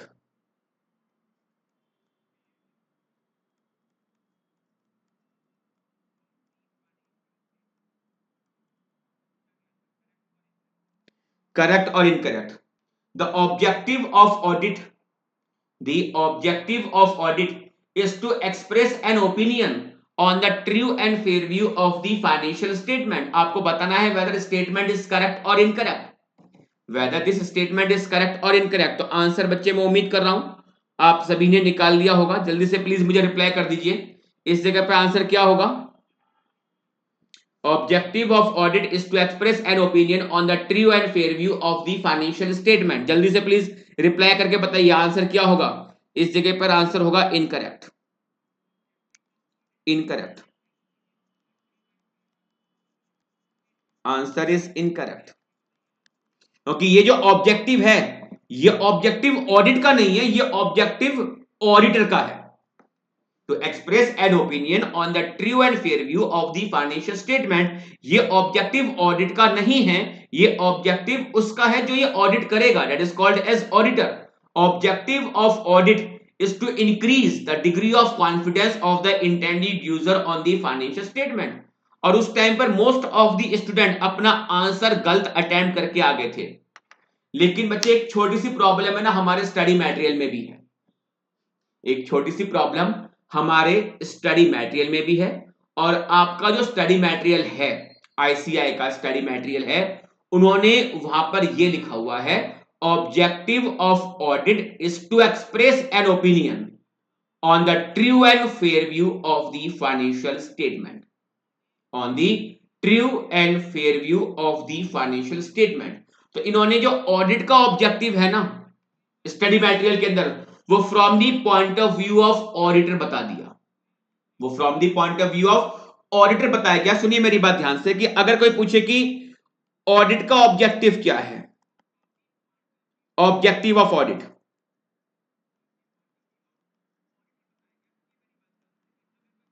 ऑब्जेक्टिव ऑफ ऑडिट कोई अगर आपसे पूछे तो दो के पॉइंट ऑफ व्यू से मेरा आंसर अलग अलग मूव करेगा। एक तो है from the point of view of auditee, from the point of view of auditee, और एक मैं कह सकता हूं इसको from the point of view of auditor, from the point of view of auditor. किसके पॉइंट ऑफ व्यू से आप ऑडिट का ऑब्जेक्टिव बताएंगे, क्योंकि अगर मैं ऑडिटी के पॉइंट ऑफ व्यू से पूछूं कि ऑडिटी के पॉइंट ऑफ व्यू से ऑडिट का ऑब्जेक्टिव क्या होता है, तो ऑडिटी के पॉइंट ऑफ व्यू से ऑडिट का ऑब्जेक्टिव होगा enhance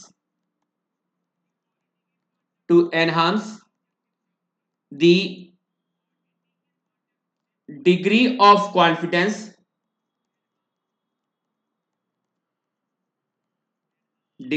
confidence of the intended users of the financial information. And from the point of view of auditor की बात करें तो ऑडिटर के पॉइंट ऑफ व्यू से ऑडिट का ऑब्जेक्टिव क्या है कि मैं ऑडिट क्यों करने के लिए जा रहा हूं, तो मेरे पॉइंट ऑफ व्यू से ऑडिट का ऑब्जेक्टिव क्या निकल के आएगा, टू एक्सप्रेस एन ओपिनियन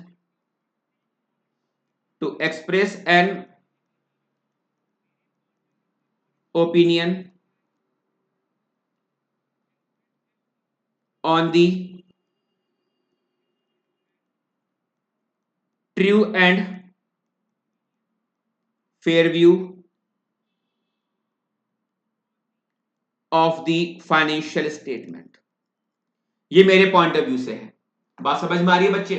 देखो मैंने पहले ही कहा है कि केवल इतनी बात ना, पहले भी देखो देखा जाए तो आप एक फास्ट ट्रैक बैच आप देख रहे हो तो ये सारी बातें ना ऑब्जेक्टिव वगैरह की पहले शायद आपको पता होंगी, बट शायद इतना कंसेप्चुअली क्लैरिटी शायद पहले आपके पास ना हो। तो मैं यही बोलूंगा कि बेटा ऑडिट में अगर आपको स्कोर करना है तो कॉन्सेप्ट को पकड़ के बैठो भाई, कॉन्सेप्ट क्या है। तो कॉन्सेप्ट मैं ये डिलीवर कर रहा हूं इस जगह पर आपको कि जब मैं ऑडिट का ऑब्जेक्टिव पूछता हूं कि what is the meaning of objective, तो what is the meaning of objective, इसका ऑडिटी का पॉइंट ऑफ व्यू अलग है और ऑडिटर का पॉइंट ऑफ व्यू अलग है। जैसे कि सपोज कि मैंने आपका एक टेस्ट लिया, तो टेस्ट लेने का पर्पस, टेस्ट हो रहा है लेकिन मेरा पर्पस और आपका पर्पस अलग अलग है। मेरा पर्पस ये देखने का होगा कि बच्चे में किस लेवल पे क्या क्या कमियां अभी भी हैं, यानी कहां पर मुझे और ज्यादा फोकस करने की रिक्वायरमेंट है कि बच्चा इस कॉन्सेप्ट को ऊपर ज्यादा अच्छा एग्जाम में लिख के नहीं आ पाया, मैंने जो टेस्ट लिया उसमें ज्यादा अच्छा लिख के नहीं आ पाया। और आपके पॉइंट ऑफ व्यू से क्या इसका ऑब्जेक्टिव होगा टेस्ट देने का, ये देखने का कि हमारा लेवल ऑफ प्रिपरेशन क्या है। तो एक ही चीज पर दो अलग अलग लोगों के ऑब्जेक्टिव अलग अलग हो सकते हैं। ऑडिट को लेकर ऑडिटी का ऑब्जेक्टिव अलग है और ऑडिटर का ऑब्जेक्टिव अलग है। ऑडिटी का ऑब्जेक्टिव क्लियर है, to enhance degree of confidence of the intended user of the financial information. जबकि उसी ऑडिट की बात करें तो जो ऑडिटर है उसका ऑब्जेक्टिव अलग निकल के आ रहा है, to express an opinion on the true and fair view of the financial statement. तो आपका जो स्टडी मटेरियल है ना, वो ऑडिट को जो लेके चल रहा है वो from the point of view auditor लेके चल रहा है। आपका स्टडी मटेरियल ऑडिट को from the point of view auditor लेके चल रहा है। सर ऐसा क्यों? बिकॉज खुद सोचिए बच्चे कि आप जब सीए बनेंगे तो आप एज ऑडिटी काम करेंगे या आप एज ऑडिटर काम करेंगे। जब आप एक चार्टर्ड अकाउंटेंट बन जाएंगे, प्रैक्टिस में जाएंगे, तो आप यहां किसी के भी यहां पर आप एज ऑडिटी काम कर रहे होंगे कि मैं किसी को अपना ऑडिटर अपॉइंट करूंगा, या आप इन दी कैपेसिटी ऑफ ऑडिटर काम करेंगे। आप इन दी कैपेसिटी ऑफ ऑडिटर काम करेंगे। तो आपके स्टडी मटेरियल के अंदर ऑडिट को जो लिया जा रहा है वो ऑडिटी के पॉइंट ऑफ व्यू से ना लेके ऑडिटर के पॉइंट ऑफ व्यू से लिया जा रहा है। इसलिए स्टडी मटेरियल कहता है कि objective of audit to express an opinion on the true and fair view of the financial statement. Sir लेकिन अब अगर एग्जाम में क्वेश्चन आता है करेक्ट और इनकरेक्ट का, तो मुझे क्या अटेम्प्ट करना चाहिए? बिकॉज आपने तो इसको इनकरेक्ट बोल दिया, the objective of audit is to express an opinion. अगर एग्जाम में ऐसा क्वेश्चन आए, बिकॉज देखो अगर मैंने इसको इनकरेक्ट कहा है तो जिस टाइम पे ये क्वेश्चन एग्जाम में आया था सजेस्टेड आंसर में इन्होंने इसको इनकरेक्ट ही कहा था जो मैं बोल रहा हूं, और ये कहा था objective of audit is to enhance the degree of confidence of the intended user of the financial statement. तो एग्जाम में ना कुछ भी एम्बिगुअस टाइप का ना रहे, चीजें क्लियर कट हो, तो आप वहां पर from the point of view of auditee and from the point of view of auditor objective दोनों को आप लिख के आइए कि objective of auditee from the point of view of auditee ये निकल के आता है and from the point of view of auditor ये निकल के आता है। तो 2 नंबर के लिए हमें क्या इतना लिख के आना पड़ेगा बेटा? अगर 2 के 2 नंबर चाहिए ना तो करेक्ट और इनकरेक्ट में लिखिए। ओके, मैं देखता हूं कि बहुत सारे टीचर ये रिकमेंड कर देते हैं बच्चों को कि 1 नंबर तो करेक्ट और इनकरेक्ट का हो गया और 1 नंबर के लिए 2 या 3 लाइन में अपना रीजन आप लिख के आ जाना। गलत सलाह दी जाती है। बच्चों के माइंड में शुरू से एक गलत चीज डाल दी कि 1 नंबर का तो करेक्ट और इनकरेक्ट लिखने का होता है। ऐसा कुछ भी नहीं है। आईसीआई की ओर से कोई भी ऐसा स्टैंडर्ड बाइफर्केशन नहीं दिया हुआ कि करेक्ट और इनकरेक्ट के अंदर 1 नंबर करेक्ट और इनकरेक्ट को अटेम्प्ट करने का होगा और 1 नंबर उसकी रीजनिंग का होगा ना। रीजनिंग प्रॉपर है तो 2 के 2 नंबर आपको मिलेंगे। तो रीजनिंग लिखने में ना बिल्कुल भी कंजूसी मत करना। रीजनिंग लिखने में बिल्कुल भी कंजूसी मत करना। रीजनिंग जितना डिटेल लिख के आ सकते हो डिटेल लिख के आइए। सर आप ऐसा क्यों कह रहे हो? बेटा मैं ऐसा इसलिए कह रहा हूं क्योंकि अगर कोई बच्चा ऑडिट जैसे पेपर में अगर फेल होता है तो मैं ये देखता हूं कि उसके फेल और पास में जो मार्जिन था ना, जो गैप था, वो 5-7 नंबर के आसपास का खेल होता है। कि कोई बच्चा अगर ऑडिट में फेल हो रहा है तो मैं ऐसा तो बहुत ही रेयरली देखता हूं कि बच्चा 30 नंबर से कम का स्कोर कर रहा होगा। अगर 30 से भी कम का स्कोर करा है तो वास्तव में पढ़ाई नहीं है उसने। मैं कई बार बच्चा अच्छा पढ़ने के बावजूद भी, बहुत अच्छा पढ़ने के बावजूद भी 30 से 40 के बीच में रह जाता है। ऐसा मैं जनरली देख लेता हूं। जो 30 से कम भी स्कोर कर रहा है तो वो पढ़ाई नहीं है। लेकिन जो 30 से 40 के बीच में स्कोर कर रहा है इसका मतलब पढ़ा तो था पर एग्जीक्यूशन प्रॉपर एग्जाम में नहीं कर पाया। दैट इज वाई वो 30 से 40 के बीच में रुक गया। और जनरली मैं 5-7 नंबर का एक खेल देखता हूं कि ये 5-7 नंबर अगर मैनेज हो जाते तो बच्चा इस पेपर में फेल ना होता, वो पास कर जाता। तो मैं जब किसी बच्चे की कॉपी देखता हूं, कोई बच्चा जब फेल होने के बाद अपनी कॉपी मुझे दिखाता है कि नितिन सर देखिए क्या कमी रह गई, तो उसमें बेसिकली जो उसको नहीं आता या जो उसने बिल्कुल गलत अटेम्प्ट किया है उसको लेके मैं कंसर्न नहीं हूं। मैं कंसर्न हूं उस जगह पर कि जो चीजें बच्चे को आती थी बट नालायक अपनी बेवकूफी से नंबर कटवा के आ गया। क्योंकि आपकी बेवकूफी की वजह से ही आप फेल होंगे। ऐसा क्वेश्चन जो आपको बिल्कुल भी नहीं आता वो आपके फेल होने का कारण नहीं बनेगा। लेकिन जो क्वेश्चन आपको आता है और वो आप अच्छा अटेम्प्ट करके नहीं आ पाए तो वो फेल करवा देगा आपको। तो जो क्वेश्चन मुझे आता नहीं था तो उसको अटेम्प्ट भी नहीं करना मेरे को, कोई बात नहीं। बट जो आता है, बिकॉज पेपर में इतना आपको मिलेगा, अगर आपने बहुत अच्छी तैयारी करी थी, एवरेज भी आपने तैयारी की थी, आप पासिंग मार्क्स मैनेज कर जाओगे। लेकिन उसके लिए थोड़ा सा स्मार्ट वर्किंग करनी पड़ेगी। और वो स्मार्ट वर्किंग बच्चे ये होती है कि करेक्ट और इनकरेक्ट को आपको डिटेल में इसकी रीजनिंग आप लिख के आइए। हो सकता है कि आप इंस्टीट्यूट का अगर आप सजेस्टेड आंसर देखेंगे वो केवल 2 या 3 लाइनिंग में अपनी रीजनिंग को रोक देते हैं। लेकिन मैं बच्चों को यही रिकमेंड करता हूं कि रीजनिंग डिटेल जाती है तो प्लीज आप डिटेल लिख के आइए। बिकॉज ऐसा करके अगर आप अपने 7 करेक्ट इनकरेक्ट आपको अटेम्प्ट करने होते हैं, टोटल 7, और उसमें से अगर आपने 3 या 4 में अगर आप 1 नंबर स्कोर कर रहे थे लेकिन आपने डिटेल लिखते हुए 2 के 2 नंबर वहां पे आपने स्कोर कर लिए तो 3 या 4 नंबर आपने अपने खोने से बचा लिए। और 3 या 4 नंबर अगर आप खोने से बचा रहे हो तो वही तो बेटा आपके फेल और पास होने का कारण होता है कि आप फेल हुए, 5 या 7 नंबर आपके शॉर्ट रह गए।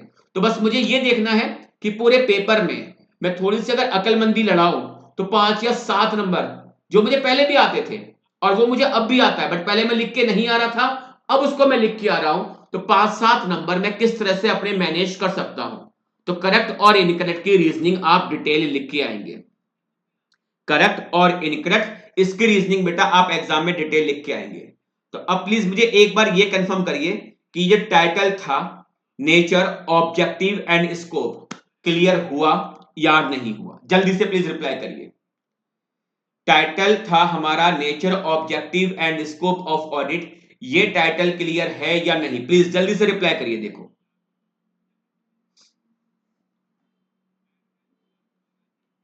जल्दी से बच्चे प्लीज रिप्लाई कर दीजिए। नेचर, ऑब्जेक्टिव एंड स्कोप, ये टाइटल क्लियर है या नहीं? यस और नो, जल्दी से प्लीज।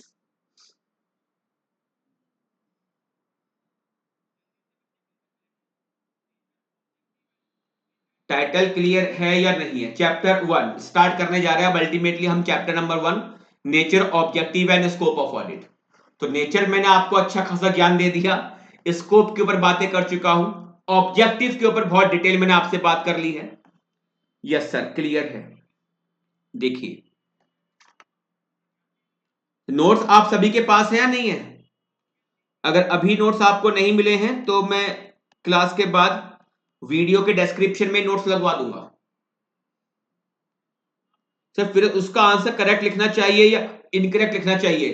तो देखो, जो एग्जाम में क्वेश्चन पूछा गया था और सजेस्टेड आंसर में जो आंसर आया था वो मैंने आपको बता दिया। आप इसको इनकरेक्ट लिख के आ सकते हो। आप इसको तो करेक्ट भी अटेम्प्ट कर सकते हो, आप इसको इनकरेक्ट भी अटेम्प्ट कर सकते हो, लेकिन आपका करेक्ट और इनकरेक्ट डिपेंड करेगा कि आप किस तरह से अपनी रीजनिंग के जरिए आप इसको जस्टिफाई कर पा रहे हो। बिकॉज ऑब्जेक्टिव ऑफ ऑडिट, मैं इसको भी सही कह सकता हूं, इसको भी सही कह सकता हूं, but it is from the point of view of auditor. लेकिन from the point of view of audit देखा जाए ऑब्जेक्टिव अलग है, from the point of view of auditor देखा जाए तो ऑब्जेक्टिव अलग है। बट इंस्टीट्यूट के सजेस्टेड आंसर में इन्होंने इसको इनकरेक्ट देते हुए कहा था, the objective of audit is to enhance the degree of confidence of the intended user on the financial statement। हालांकि स्टडी मटेरियल के अंदर ऑब्जेक्टिव ऑफ ऑडिट यही लिखा हुआ है, स्टडी मटेरियल के अंदर ऑब्जेक्टिव ऑफ ऑडिट यही लिखा हुआ है। बट फिर भी आप इसको करेक्ट या इनकरेक्ट जो भी आप करना चाहें वैसा आप करिए, लेकिन रीजनिंग प्रॉपर आप देके आ जाइए। बिकॉज जहां पर दो किसी भी स्टेटमेंट के दो व्यू पॉइंट पॉसिबल हैं, तो आप दोनों के दोनों व्यू पॉइंट को अपने आंसर में आप लिख के आ जाइए और अपने आंसर से अपना जो स्टेटमेंट है उसको आप जस्टिफाई कर दीजिए। नंबर आपको मिलेंगे, नंबर आपको मिलेंगे। ठीक है? हाँ सर, ठीक। चलिए आगे। तो chapter number 1, nature, objective and scope of audit, ये पार्ट 1 क्यों लिखा हुआ है सर आपने? इसको इग्नोर कर देना। ओके, अगर ये रेगुलर बैच होता है तो रेगुलर बैच के अंदर मैं चैप्टर नंबर 1 को 2 पार्ट में कवर करता हूं। पहले पार्ट 1 होता है और लगभग 20-25 लेक्चर हो जाने के बाद, जब बीच में हम कुछ और चैप्टर्स कवर कर लेते थे, तब उसके बाद जाके मैं इसका सेकंड पार्ट पिक करता था। यानी रेगुलर कोर्स में मैं चैप्टर नंबर 1 को एक फ्लो में नहीं पढ़ाया करता था, आधा चैप्टर अभी कराया और आधा चैप्टर कुछ लेक्चर्स के बाद कराता था। तो 2 पार्ट में इसको डिवाइड किया हुआ था। लेकिन ये आपका एक फास्ट ट्रैक बैच है, तो यहां पर चैप्टर नंबर 1 को हम एक फ्लो में ही कवर करेंगे। यहां पर कोई पार्ट 1 या पार्ट 2 वाली बात नहीं होगी। तो nature, audit is financial audit, ये आपका नेचर हुआ। स्कोप, मैंने कहा था नेचर से ही आपको स्कोप का आइडिया हो जाएगा। Scope is financial information. And objective की बात करते हैं तो ऑडिट का objective to increase degree of confidence of the intended user in the financial statement. Objective है from the point of view of auditing. ये जो ऑब्जेक्टिव मैंने लिखा है, from the point of view of auditing, ये auditing के point of view से मैंने इसका ऑब्जेक्टिव लिखा हुआ है। Now meaning and definition of auditing एक बार सेल्फ रीडिंग में कवर करिए और मुझे इतना बताइए, ऑडिटिंग का मतलब ये किसके पॉइंट ऑफ व्यू से दिया हुआ है? ऑडिटी के पॉइंट ऑफ व्यू से या ऑडिटर के पॉइंट ऑफ व्यू से? पढ़िए एक बार ध्यान से, meaning and definition of auditing. बच्चे प्लीज ध्यान से आप पढ़ना, और एक बहुत सिंपल सा क्वेश्चन मैं आपसे रेस कर रहा हूं। ऑडिटिंग का मतलब ऑडिटी के पॉइंट ऑफ व्यू से है या ऑडिटर के पॉइंट ऑफ व्यू से है? पढ़िए ध्यान से।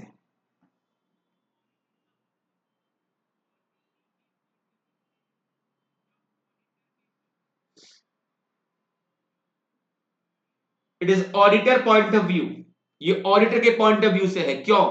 वैसे तो मैंने अभी थोड़ी देर पहले कहा था कि आपके स्टडी मटेरियल में ऑडिट को जो बताया गया है वो from the point of view of auditor ही बताया गया है। क्यों? बिकॉज सीए बन जाने के बाद जब आप प्रैक्टिस करना स्टार्ट करेंगे तो ऑडिट को आप ऑडिटर के पॉइंट ऑफ व्यू से ही तो लेके चलेंगे। तो पूरी की पूरी चैप्टर में जो कवरेज आपको देखने को मिलेगी that will be from the point of view of auditor.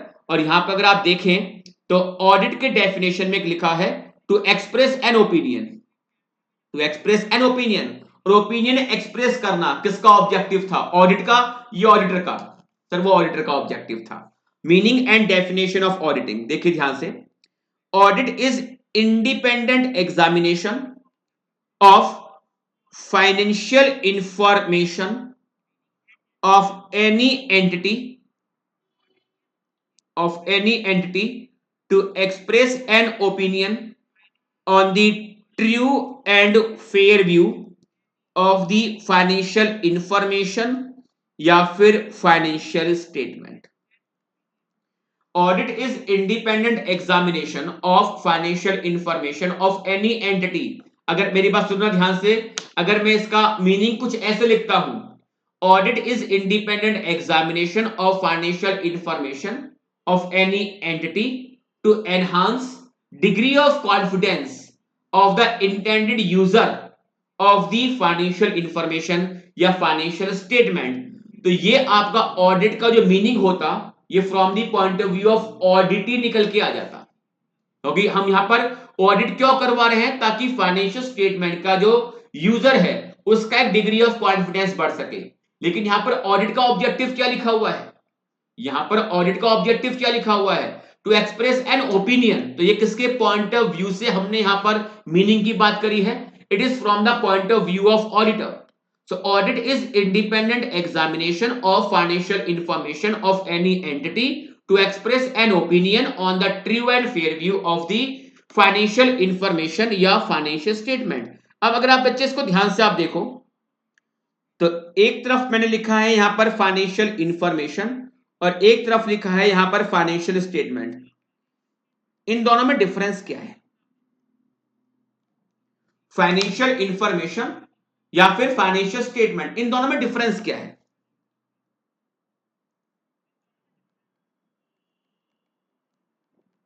Financial information versus financial statement, क्या ये इंटरचेंजेबल है?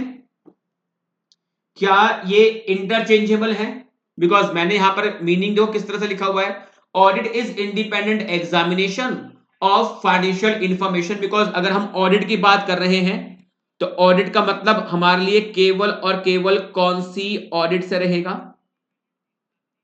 ऑडिट का मतलब हमारे लिए केवल और केवल फाइनेंशियल ऑडिट से रहेगा. आपका सिलेबस में ऑडिट का मतलब केवल फाइनेंशियल ऑडिट है. तो ये जो मीनिंग आप बता के आएंगे, meaning and definition of which type of auditing आप बता के आएंगे, it is simple financial audit. आप केवल फाइनेंशियल ऑडिट के पॉइंट ऑफ व्यू से बात करेंगे. तो फाइनेंशियल ऑडिट के पॉइंट ऑफ व्यू से बात करें तो audit is independent examination of financial information of any entity to express an opinion on the true and fair view of. True and fair view of, यहां पर दो word लिखे हुए हैं, एक तरफ है फाइनेंशियल इंफॉर्मेशन या फाइनेंशियल स्टेटमेंट. फाइनेंशियल इंफॉर्मेशन या फाइनेंशियल स्टेटमेंट. तो मैंने एक क्वेश्चन बच्चे आपसे बहुत सिंपल ये पूछा कि फाइनेंशियल इंफॉर्मेशन या फाइनेंशियल स्टेटमेंट, क्या इसको इंटरचेंजेबल यूज कर सकते हैं? फाइनेंशियल इंफॉर्मेशन या फाइनेंशियल स्टेटमेंट, क्या इसको इंटरचेंजेबल यूज किया जा सकता है? यस और नो, मुझे रिप्लाई करिए इस जगह पर. फाइनेंशियल इंफॉर्मेशन या फाइनेंशियल स्टेटमेंट, क्या इसको इंटरचेंजेबल यूज कर सकते हैं या नहीं कर सकते? रिप्लाई देने की बस बच्चे प्लीज आदत डाल लो. बस रिप्लाई अगर करना शुरू कर दिया तो क्लास बहुत इफेक्टिव होगी, बहुत इफेक्टिव होगी. Financial statement include financial information, बात सही है. इनको मैं इंटरचेंजेबल यूज नहीं कर सकता, इनको मैं इंटरचेंजेबल यूज नहीं कर सकता. फाइनेंशियल इंफॉर्मेशन में क्या होता है, देखिए फाइनेंशियल इंफॉर्मेशन की बात करें तो इसके अंदर कोई भी ट्रांजैक्शन आ सकती है, कोई भी इवेंट आ सकता है, कोई भी अकाउंट बैलेंस हो सकता है, या कोई भी फाइनेंशियल स्टेटमेंट का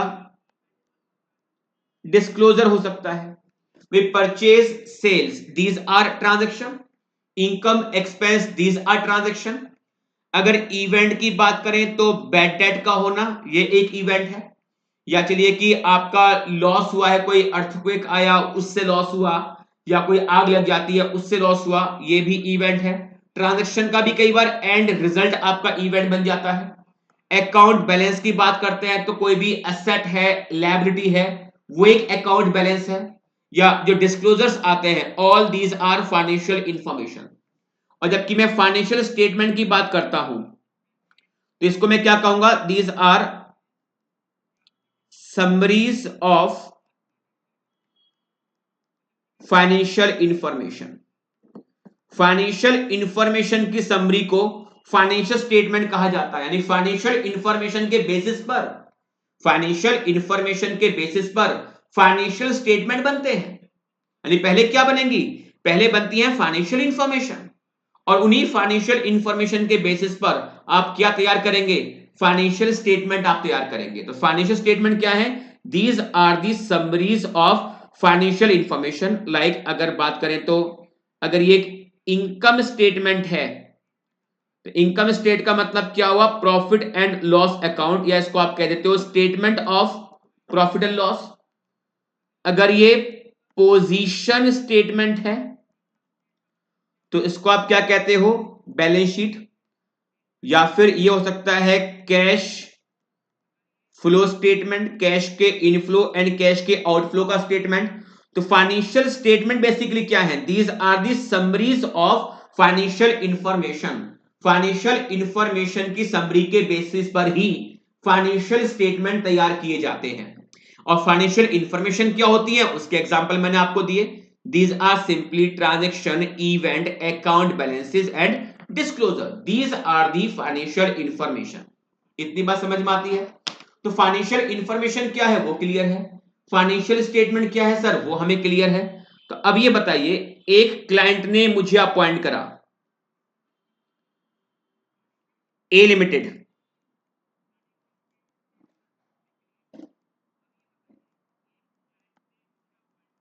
appoint mister X. Mister X कौन है, एक सीए हैं, प्रैक्टिस करते हैं, सर्टिफिकेट ऑफ प्रैक्टिस पास में है इनके।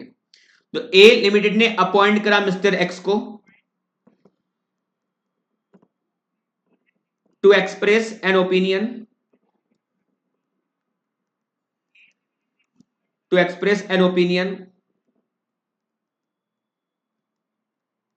On the financial statement of A limited.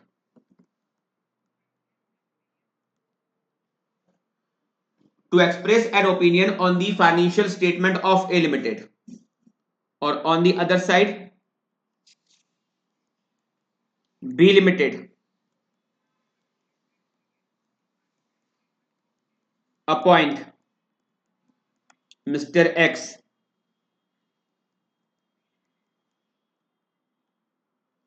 to express an opinion on the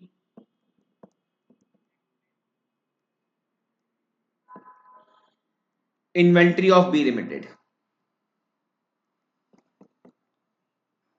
ध्यान से बच्चे प्लीज आप देखना, ए लिमिटेड बी लिमिटेड दोनों ने ही अपॉइंट करा है मिस्टर एक्स को, दोनों ही केस में इनको ओपिनियन देनी है, बट एक केस में इसको ओपिनियन देनी है फाइनेंशियल स्टेटमेंट पर, और एक केस में इनको ओपिनियन देनी है इन्वेंट्री पर। इनमें से कौन सी ऑडिट एक फाइनेंशियल ऑडिट है, which audit, which audit is a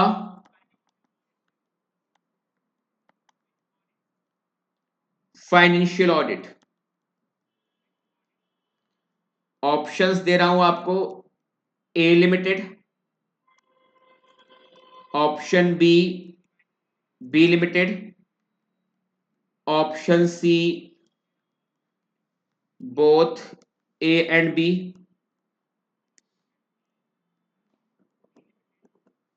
and option D note none of the above.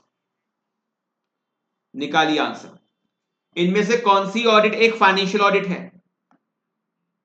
इनमें से कौन सी ऑडिट एक फाइनेंशियल ऑडिट कहलाएगी, इनमें से कौन सी ऑडिट फाइनेंशियल ऑडिट है। रिप्लाई बच्चे प्लीज जल्दी कर दीजिए। हाँ सर रिप्लाई मेरे पास आ गए हैं। एक बच्चा बोल रहा है सर ए लिमिटेड, दूसरा बच्चा सर ए लिमिटेड, एक बच्चा बोल रहा है सर दोनों। और भी प्लीज रिप्लाई करिए। इनमें से कौन सी ऑडिट फाइनेंशियल ऑडिट है?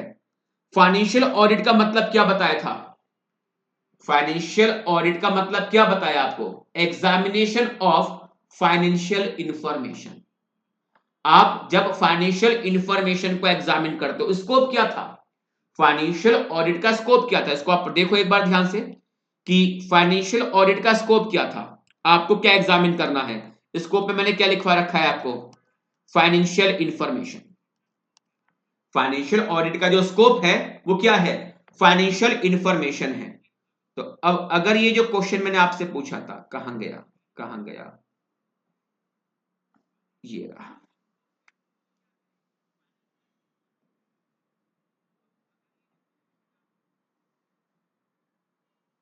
कहां खो गया, ये रहा। तो कौन सी ऑडिट यहां पर फाइनेंशियल ऑडिट होगी? सर ये दोनों होंगी। क्यों? बिकॉज अगर आप फाइनेंशियल स्टेटमेंट को भी ऊपर अगर ओपिनियन दोगे तो फाइनेंशियल इंफॉर्मेशन को ही आप एग्जामिन करोगे। आप फाइनेंशियल इंफॉर्मेशन को एग्जामिन करोगे।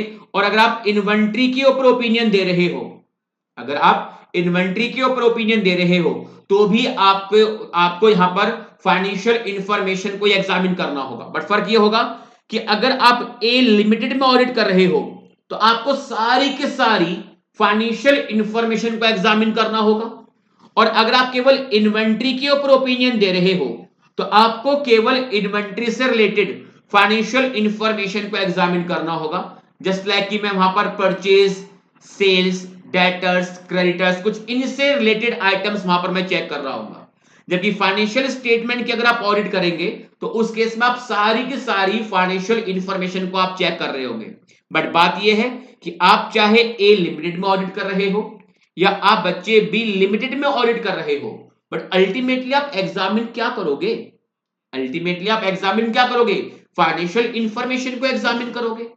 ए लिमिटेड में आप ज्यादा से ज्यादा फाइनेंशियल इंफॉर्मेशन एग्जामिन कर रहे होंगे, जबकि बी लिमिटेड में आप ए लिमिटेड के कंपैरिजन में कम फाइनेंशियल इंफॉर्मेशन एग्जामिन करेंगे। बट अल्टीमेटली एग्जामिन तो आप फाइनेंशियल इंफॉर्मेशन ही करेंगे ना। तो which audit is financial audit? Answer is C, both A and B. Both A and B. तो अब बात ये निकल के आई कि सर अगर मैं कोई फाइनेंशियल ऑडिट करने के लिए गया, सुनिए मेरी बात ध्यान से, कि फाइनेंशियल ऑडिट में ओपिनियन किसके ऊपर देनी होती है? फाइनेंशियल ऑडिट में ओपिनियन किस पर देनी है? ओपिनियन किस पर देनी है? ओपिनियन किस पर देनी होती है? फाइनेंशियल ऑडिट में आप अपनी ओपिनियन किसके ऊपर दे के आएंगे? ऑप्शन देखिए। A, only on financial statement. B, on any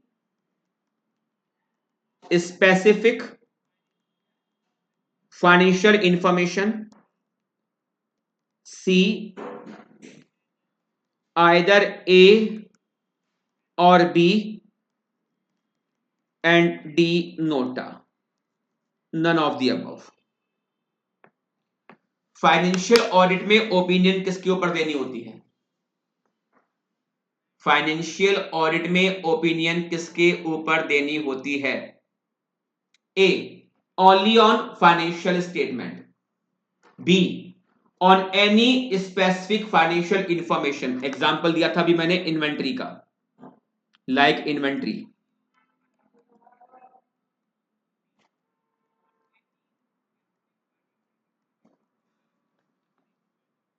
C, either A और B, and D none of the above. Financial audit में ओपिनियन आप किसके ऊपर देके आते हो? फाइनेंशियल ऑडिट में आप अपनी ओपिनियन किस पे देके आते हो बेटा? इसका आंसर है सी।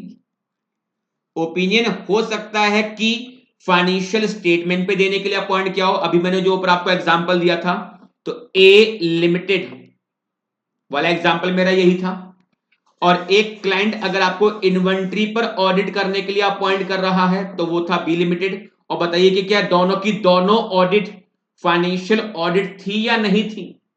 क्या ये दोनों की दोनों ऑडिट फाइनेंशियल ऑडिट थी या नहीं थी? हां सर, ये दोनों की दोनों ऑडिट तो फाइनेंशियल ऑडिट ही थी। ये दोनों की दोनों ऑडिट तो फाइनेंशियल ऑडिट ही थी। तो फाइनेंशियल ऑडिट में ना आपकी ओपिनियन या तो फाइनेंशियल इंफॉर्मेशन पे हो सकती है या आपकी ओपिनियन फाइनेंशियल स्टेटमेंट पे हो सकती है। मैं फिर से रिपीट कर रहा हूं, फाइनेंशियल ऑडिट के अंदर आपकी ओपिनियन या तो फाइनेंशियल स्टेटमेंट पे हो सकती है या फिर वो फाइनेंशियल इंफॉर्मेशन पे हो सकती है। डिपेंड करता है क्लाइंट ने किसके ऊपर ओपिनियन देने के लिए आपको अपॉइंट करा है। बट कई बार बच्चा ये सोचता है कि केवल फाइनेंशियल स्टेटमेंट के ऊपर ही ओपिनियन जाती है। नहीं, ऐसा भी पॉसिबल है कि एक क्लाइंट मुझे अपॉइंट कर रहा है और वो कह रहा है नितिन सर इन्वेस्टमेंट के ऊपर ओपिनियन दे दीजिए, या नितिन सर इन्वेंट्री के ऊपर ओपिनियन दे दीजिए, या नितिन सर ट्रेड रिसेबल्स के ऊपर आप ओपिनियन दे दीजिए, या ट्रेड पेबल्स के ऊपर आप ओपिनियन दे दीजिए। तो उस केस में मैं ओपिनियन दे रहा हूं किसी स्पेसिफिक फाइनेंशियल इंफॉर्मेशन के ऊपर, बट मैं वहां पर फाइनेंशियल ऑडिट ही कर रहा हूं। तो फाइनेंशियल ऑडिट में जो आपकी अपॉइंटमेंट हो सकती है, फाइनेंशियल ऑडिट में जो आपकी अपॉइंटमेंट हो सकती है, वो अपॉइंटमेंट या तो पॉसिबल है किसके लिए, वो अपॉइंटमेंट या तो पॉसिबल है complete set of financial statement पर ओपिनियन देने के लिए, या ये भी पॉसिबल है कि क्लाइंट आपसे पूरी की पूरी स्टेटमेंट को एग्जामिन ना करवा रहा हो, उसने कहा सर केवल डेटर पे ओपिनियन दो, या उसने कहा सर केवल इन्वेंट्री पर ओपिनियन दे दीजिए, या केवल इन्वेस्टमेंट पे ओपिनियन दे दीजिए, वो भी एक फाइनेंशियल ऑडिट ही होगी। तो बच्चे प्लीज इस वाली बात को लेके कंसेप्ट क्लियर रखिए कि फाइनेंशियल ऑडिट में मुझे एग्जामिन करनी होती है फाइनेंशियल इंफॉर्मेशन, और उनको एग्जामिन करके जो मुझे ओपिनियन देनी है, ओपिनियन या तो कंप्लीट फाइनेंशियल स्टेटमेंट के ऊपर जाएगी या ओपिनियन केवल किसी स्पेसिफिक फाइनेंशियल इंफॉर्मेशन के ऊपर जाएगी। लेकिन जो आपका सिलेबस है, आपका सिलेबस केवल ये ही वाली फाइनेंशियल ऑडिट कवर कर रहा है। तो सुनिए मेरी बात ध्यान से, मैं क्या कह रहा हूं कि फाइनेंशियल ऑडिट में आपकी जो ओपिनियन है वो दो चीजों पर पॉसिबल है, या तो फाइनेंशियल स्टेटमेंट पर या किसी फाइनेंशियल इंफॉर्मेशन पर। लेकिन आपका जो सिलेबस कवर कर रहा है ना, वो केवल फाइनेंशियल स्टेटमेंट वाली ही फाइनेंशियल ऑडिट कवर कर रहा है। फाइनेंशियल इंफॉर्मेशन पर सेपरेट ओपिनियन देना आपके सिलेबस का पार्ट नहीं है। फाइनेंशियल यानी आपका जो सिलेबस आपको सिखाएगा, ये इंटर लेवल पर आपका सिलेबस आपको सिखाएगा कि कैसे फाइनेंशियल स्टेटमेंट की ऑडिट को हम प्लान करते हैं, कैसे फाइनेंशियल स्टेटमेंट की ऑडिट को हम परफॉर्म करते हैं, और कैसे हम फाइनेंशियल स्टेटमेंट की ऑडिट के बेस पर रिपोर्टिंग करके आते हैं। लेकिन इसका मतलब यह नहीं है कि फाइनेंशियल ऑडिट केवल फाइनेंशियल स्टेटमेंट पर ही होती है। फाइनेंशियल ऑडिट तो किसी स्पेसिफिक फाइनेंशियल इंफॉर्मेशन पे भी हो सकती है। तो क्लाइंट ने अगर आपको अपॉइंट करा है इन्वेंट्री के ऊपर ओपिनियन देने के लिए, तो वो भी एक फाइनेंशियल ऑडिट है, और मैं वहां पर केवल और केवल इन्वेंट्री की ऑडिट को प्लान करूंगा, इन्वेंट्री की ऑडिट को परफॉर्म करूंगा, और केवल इन्वेंट्री के ऊपर ही रिपोर्ट करके आऊंगा। लेकिन ये वाला जो पार्ट है ये आपके सिलेबस में नहीं है, not covered in our syllabus. ये वाला पार्ट आपके सिलेबस में कवर नहीं है। आपका सिलेबस केवल ये वाली ऑडिट परफॉर्म करना आपको सिखा रहा है, लेकिन केवल ये ही परफॉर्म करना सिखा रहा है इसका मतलब ये नहीं है कि फाइनेंशियल ऑडिट केवल यहीं पर होती है। फाइनेंशियल ऑडिट किसी फाइनेंशियल स्टेटमेंट के ऊपर भी हो सकती है या वो किसी फाइनेंशियल इंफॉर्मेशन के ऊपर भी हो सकती है। तो वो आपके अपॉइंटमेंट पर डिपेंड करेगा कि क्लाइंट ने किसके ऊपर ओपिनियन देने के लिए आपको अपॉइंट किया है। आपकी अपॉइंटमेंट फाइनेंशियल स्टेटमेंट पर ओपिनियन देने के लिए भी हो सकती है, या आपकी अपॉइंटमेंट किसी स्पेसिफिक फाइनेंशियल इंफॉर्मेशन के ऊपर भी ओपिनियन देने के लिए हो सकती है। तो केवल एक बच्चे में एक भ्रम होता है कि मैं केवल पूरी की पूरी balance sheet, P&L, cash flow, notes, statement of changes in equity, अगर ये सब कुछ चेक कर रहा हूं तो ये ऑडिट है। अगर मैं इन्वेंट्री चेक कर रहा हूं तो ये फाइनेंशियल ऑडिट नहीं है, नहीं बेटा। अगर आप इन्वेंट्री चेक कर रहे हो, ओपिनियन दे के आ रहे हो इन्वेंट्री के ऊपर, या केवल डेटर के ऊपर आपको ओपिनियन देनी है, या केवल इन्वेस्टमेंट के ऊपर आपको ओपिनियन देनी है, तो भी ये अपने आप में फाइनेंशियल ऑडिट है।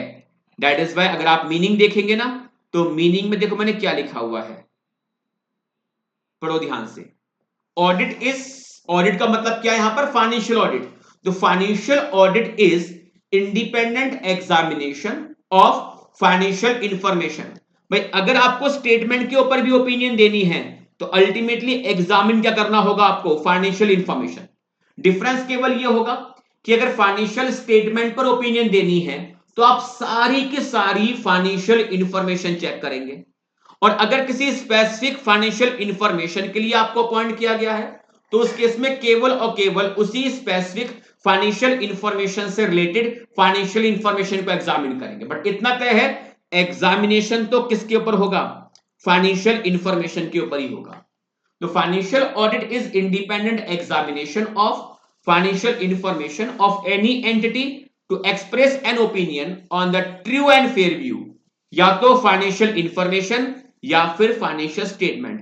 बट ये वाला पार्ट हमारे सिलेबस में नहीं है, फाइनेंशियल इंफॉर्मेशन वाला पार्ट हमारे सिलेबस में नहीं है, आपके सिलेबस में केवल यही है। तो अगर आप इंफॉर्मेशन को ना भी लिख के आओ एग्जाम में चलेगा, आप क्योंकि जितना आपका सिलेबस कवर कर रहा है उसके अकॉर्डिंग आप मीनिंग लिख के आइए।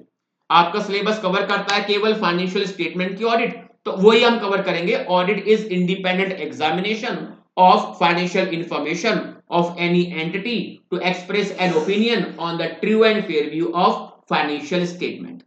ठीक है, तो इस मीनिंग का पोस्टमार्टम डिटेल एनालिसिस हम कल के लेक्चर में करना स्टार्ट करेंगे। आज के लेक्चर में जो भी कोई डाउट है वो मुझसे आप पूछ लीजिए। आज के इस लेक्चर में मैंने आपको बताया कि what is the meaning of auditing, what is the meaning of assurance, पहले मैंने ये चीजें बताई आपको। फिर चैप्टर 1 पे आते हैं। चैप्टर 1 का जो टाइटल था nature, objective and scope of audit, वो मैंने क्लियर करा। काफी डिटेल टाइम लगा दिया मैंने इस ऑब्जेक्टिव को लेकर, कि objective from the point of view of auditee अलग चल रहा है, from the point of view of auditor अलग है। आपका जो स्टडी मटेरियल है चैप्टर नंबर 1 के अंदर जो ऑब्जेक्टिव एड्रेस कर रहा है वो from the point of view of auditor ही उसको एड्रेस कर रहा है। फिर देयर आफ्टर हमने बात करी है ये फाइनेंशियल इंफॉर्मेशन क्या होता है, ये फाइनेंशियल स्टेटमेंट क्या होता है, इसको डिस्कस करा।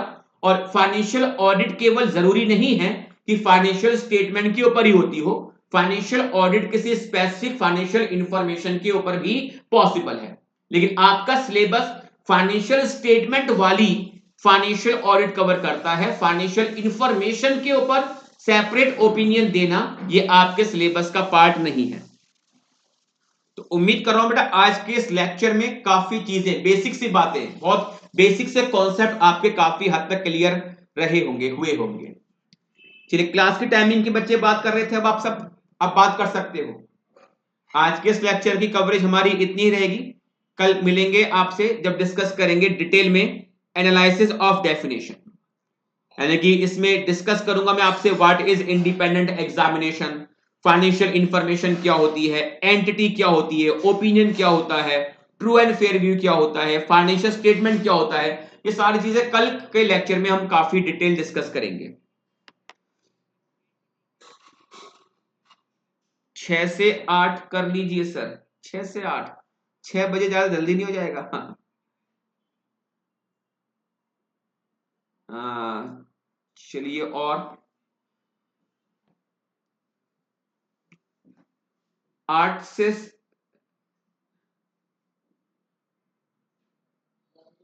Today I am already late for office. Okay, तो अगर 6 बजे का टाइम रखते हैं तो बच्चे प्रॉब्लम है? Sir from 6 is okay. चलिए ठीक है, तो आपको व्हाट्सएप ग्रुप में तो आप सभी बच्चे आ चुके होंगे, तो व्हाट्सएप ग्रुप में आपको कल के बैच की टाइमिंग कर देंगे। चलिए मोस्टली बच्चे 6 o'clock रेडी हैं, बस मुझे रेडी होना होगा। 6 बजे ठीक है। चलिए, तो मैं आपको ग्रुप में अपडेट कर दूंगा, टाइमिंग को लेकर आपको ग्रुप में अपडेट कर दूंगा। ठीक है, टाइम लेके चलेंगे लगभग ये फिर। ये टाइम लगभग एक्सपेक्टेड रहेगा और कल के आपका व्हाट्सएप ग्रुप में मैं आपको टाइमिंग अपडेट कर दूंगा। अच्छा, कल की जो क्लास होगी ना, कल की क्लास शायद मैं या तो इवनिंग में लूंगा या क्लास शायद ना हो, तो अगर इवनिंग में पॉसिबल है तो कल प्लीज बच्चे इवनिंग में आप क्लास ले लीजिए। कल मुझे थोड़ी सी ट्रैवलिंग करनी है, तो अर्ली इन द मॉर्निंग कल मुझे ट्रैवल करना है, निकलना होगा। तो टाइमिंग जो भी होगी मैं आपको ग्रुप में अपडेट कर दूंगा। टाइमिंग जो भी रहेगी वो मैं आपको ग्रुप में अपडेट कर दूंगा। कल मिलते हैं।